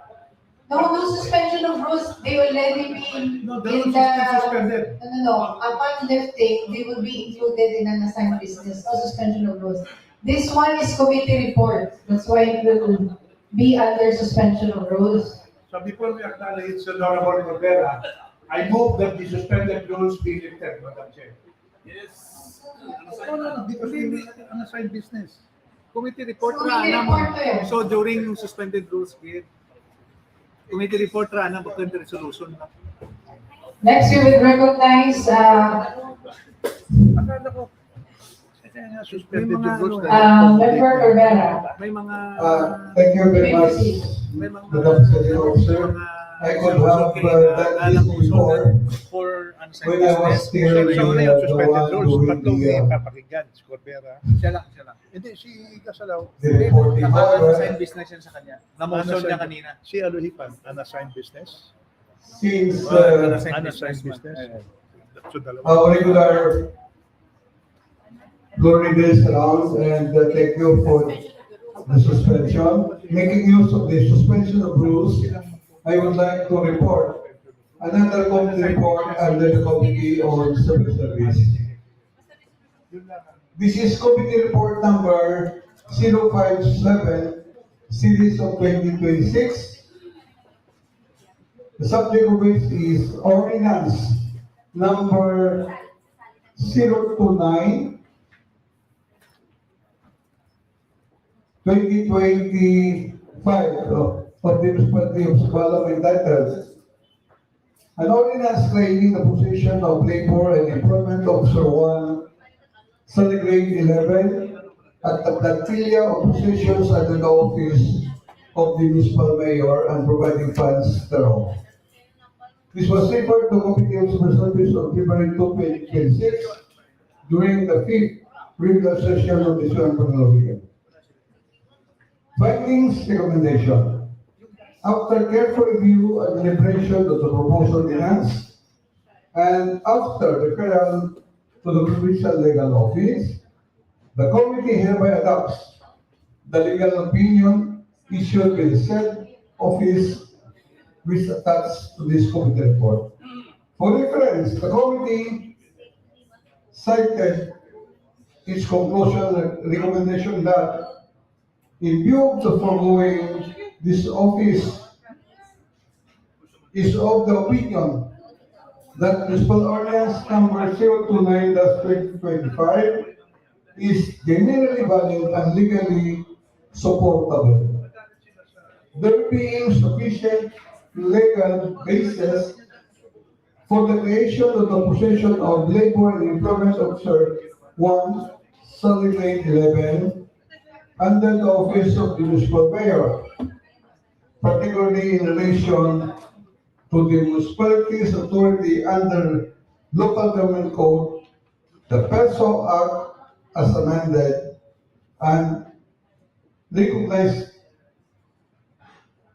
iOS LGU position classification.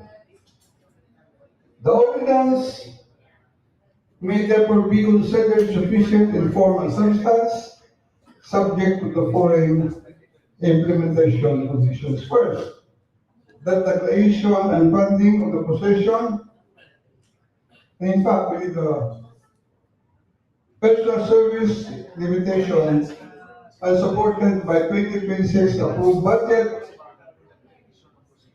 funds availability certifications, that the actual appointment to the position complies with the civil service approved qualification standards, publication and selection requirements, and CSO and civil service attestation rules. And third,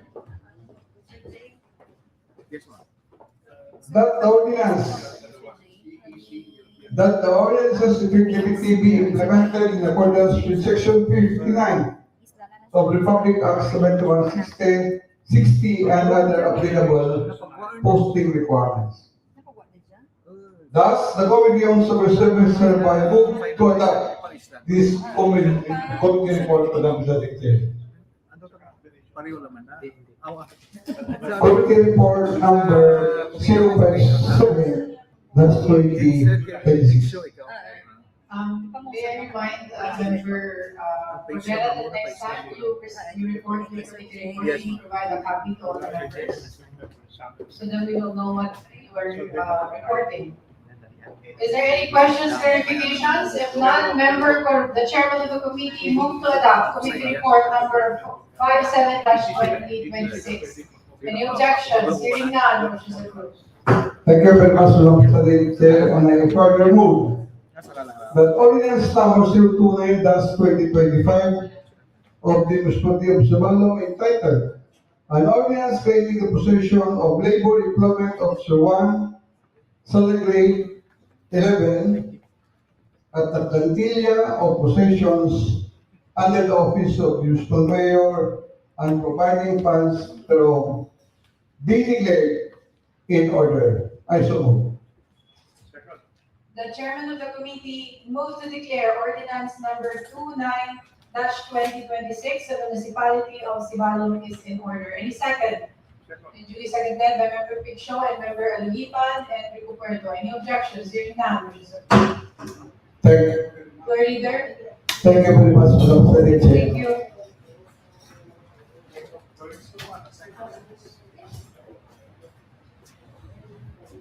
Thank you, Madam Chair. At this juncture, I move that the suspended rules be lifted. Floor leader moves to lift the suspension of the rules. Any second? And duly seconded by Member Corvera and Member Alugipan and Lavega. Any objections? Hearing none, motion is approved. Madam Chair, we now proceed to item letter C, unassigned business. We have three items under unassigned business. The first will be presented by the Honorable Gasalao, Madam Chair. And the second by the Honorable Joseph Eugene Aluhipan. And the third one by the Honorable Joylo Bernardo Puderosa. Member Gasalao is recognized. You may proceed. Thank you so much, Madam Presiding Officer. Thank you so much, Majority for being here. So it is a proposed resolution introduced by this representation. It is a resolution entitled Resolution urging all Sangguniang councils, municipal health units, and provincial health office in the province of Antique to implement and intensify and coordinate mental health awareness and promotion campaign. This representation, together with my co-sponsor, Honorable Alfie J. Nitia, SP Gaseba, Honorable Aluhipan, and Honorable Palacios, and Vice Governor Genevieve Reyes, we also move an presiding officer for the approval of the said resolution. Is there any questions, clarifications? If not, members allow move to the approval of aforementioned proposed resolution. Any second? And duly seconded by Member Alamis, Rico Puerto, Alugipan, and Lubin Angsac, and Picsho. Any objections? Hearing none, motion is approved. Thank you so much, Madam Presiding Officer. And next, Member Alugipan.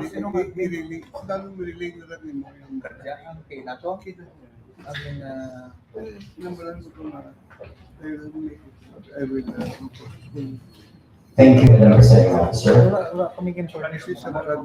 A resolution approving the live broadcast of all regular and special sessions of the Sangguniang Panlalawigan of the province of Antique through appropriate media and digital platforms as part of its digitalization initiatives. This resolution is introduced by Honorable Genevieve Reyes, our Vice Governor, sponsored by Honorable Gaseba Rico Puerto, Honorable Joseph Eugene B. Alugipan, Honorable Emmanuel C. Palacios Jr., Honorable Kenneth D. Gasalao, Honorable SP Dantivelio, Honorable SP Alfie J. Nikia, SP Vince Fisher III, and SP Noel Adams. Madam Presiding Officer, I move for the approval of this proposed resolution. Is there any questions, clarifications? If none, Member Alipan move for the approval of the aforementioned proposed resolution. Any second? And duly seconded by Member Picsho, Member Alamis, and Member Ricoberto. Any objections? Hearing none, which is approved. Thank you, Madam Presiding Officer. Member Tupinosa, is recognized. Thank you, Madam Chair. Madam Chair, as an introduction to this resolution, lectures have been conducted last week on the different of significant personalities in the history, historical figures in Antique. One of them is Don Vicente Rendon Reyna. Another one was Mr. Loviaco, who was the first photographer and recognized how to establish shops in Madrid and in France. But this resolution is with regard to the establishment of the first school by Vicente Rendon. And this resolution is a resolution respectfully requesting the National Historical Commission of the Philippines to establish a historical marker at the site of the former Colegio de San Vicente Ferrer, located at the northwest portion of the corner of Solana Street and Figueroa Street, San Jose de Buenavista, and Villas. The chair is at the site now of store. Recognizing it as the first school established by Don Vicente Rendon Reyna in the province. So, Madam Chair, this resolution is at the site, having been reached the attention of our honorable Senator Loren Ricardo, and wants this to be estimated. Thank you, Madam Chair. So I so move, Madam Chair. Any questions, clarifications? If none, Member Tupinosa move for the approval of aforementioned proposed resolution. Any second? Duly seconded by Member Corbera, Alunipan, and Ricoberto and Picsho. Any objections? Hearing none, which is approved. Thank you. Floor Leader. Thank you, Madam.